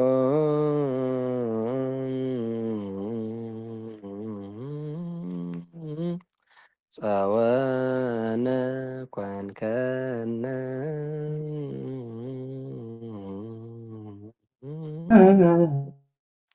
ለትውልደ ትውልድ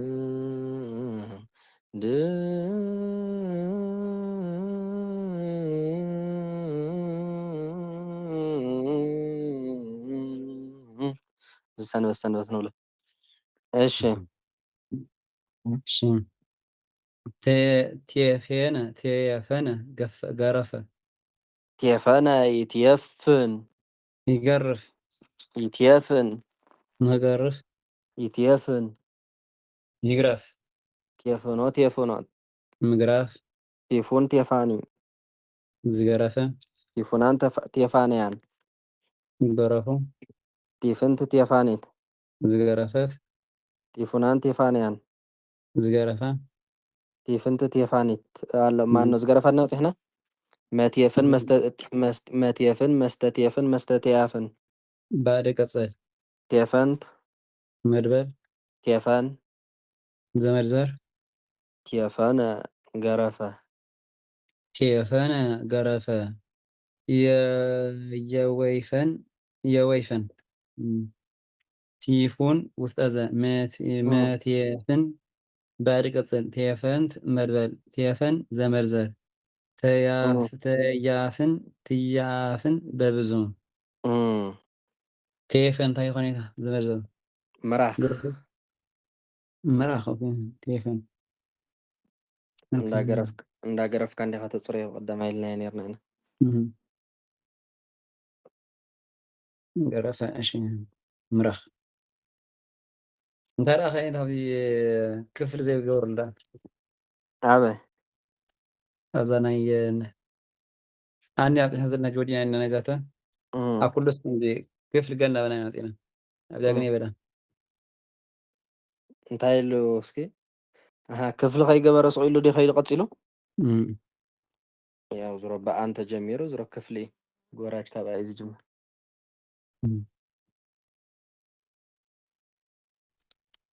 እንታይ ደልዋ ኣማህፀነ ኣደራ ሃደራ በለዲ ኣደራ ኣለ ኣማጠነ ሃደራ በለወ ሃደራ ንብል ኣለና እቲ ዝተምሃርኩሞ ትምህርቲ ከይተጥፍእዎ ካብ ሕጂ ንድሓር ዘለና ድሕር ኣቢሉ ክበዝሕ ክጠፍእ ስለ ዝኽእል ኣኽለና እዩ ዝነጠበ ብኣፈቱ ካብ መላእክቲ ይኣርመና ፅባሕ ግስቲ ኢና ክንብል ፅባሕ እውን እሺ ቦሽ ኣለዎ ዶ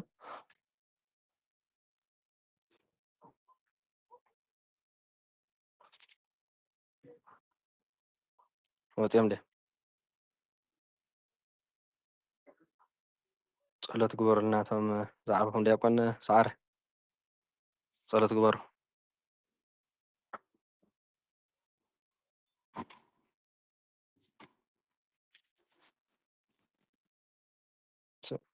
ስማ አለ ዲ ይስማዕ ለኝ ታድምጥ አይ ጣዕሙን ማለት በሉ እንደሞ ጸሎት መንከር አይና አሁን አይነት ተቃዲሙ ረታ በሉ ዳ በሉ ዲያቆን ሰዓረ እንተለኹም በሉ ናትኩም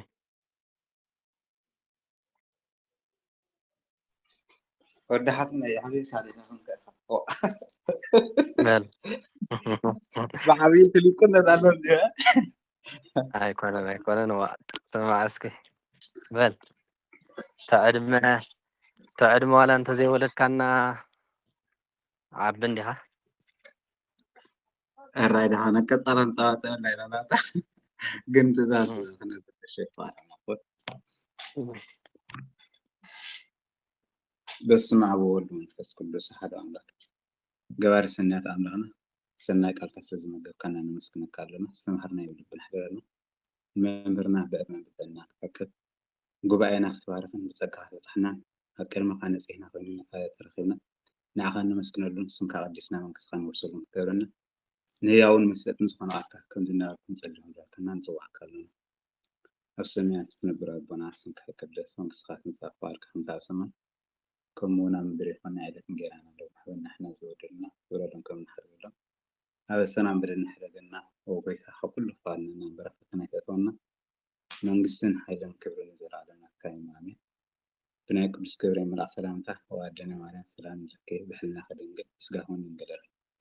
أدق زافي كوش أسرع وسيران لكن خوان الصوالح كيخي فراكر سخون برخيو ومارا مستفقة زافي المساخي ومدرسي بلك حاجاتنا متخرجنا ناستفتو ودخي يسوس كرسوس سأل لخي محلت لمننا آمين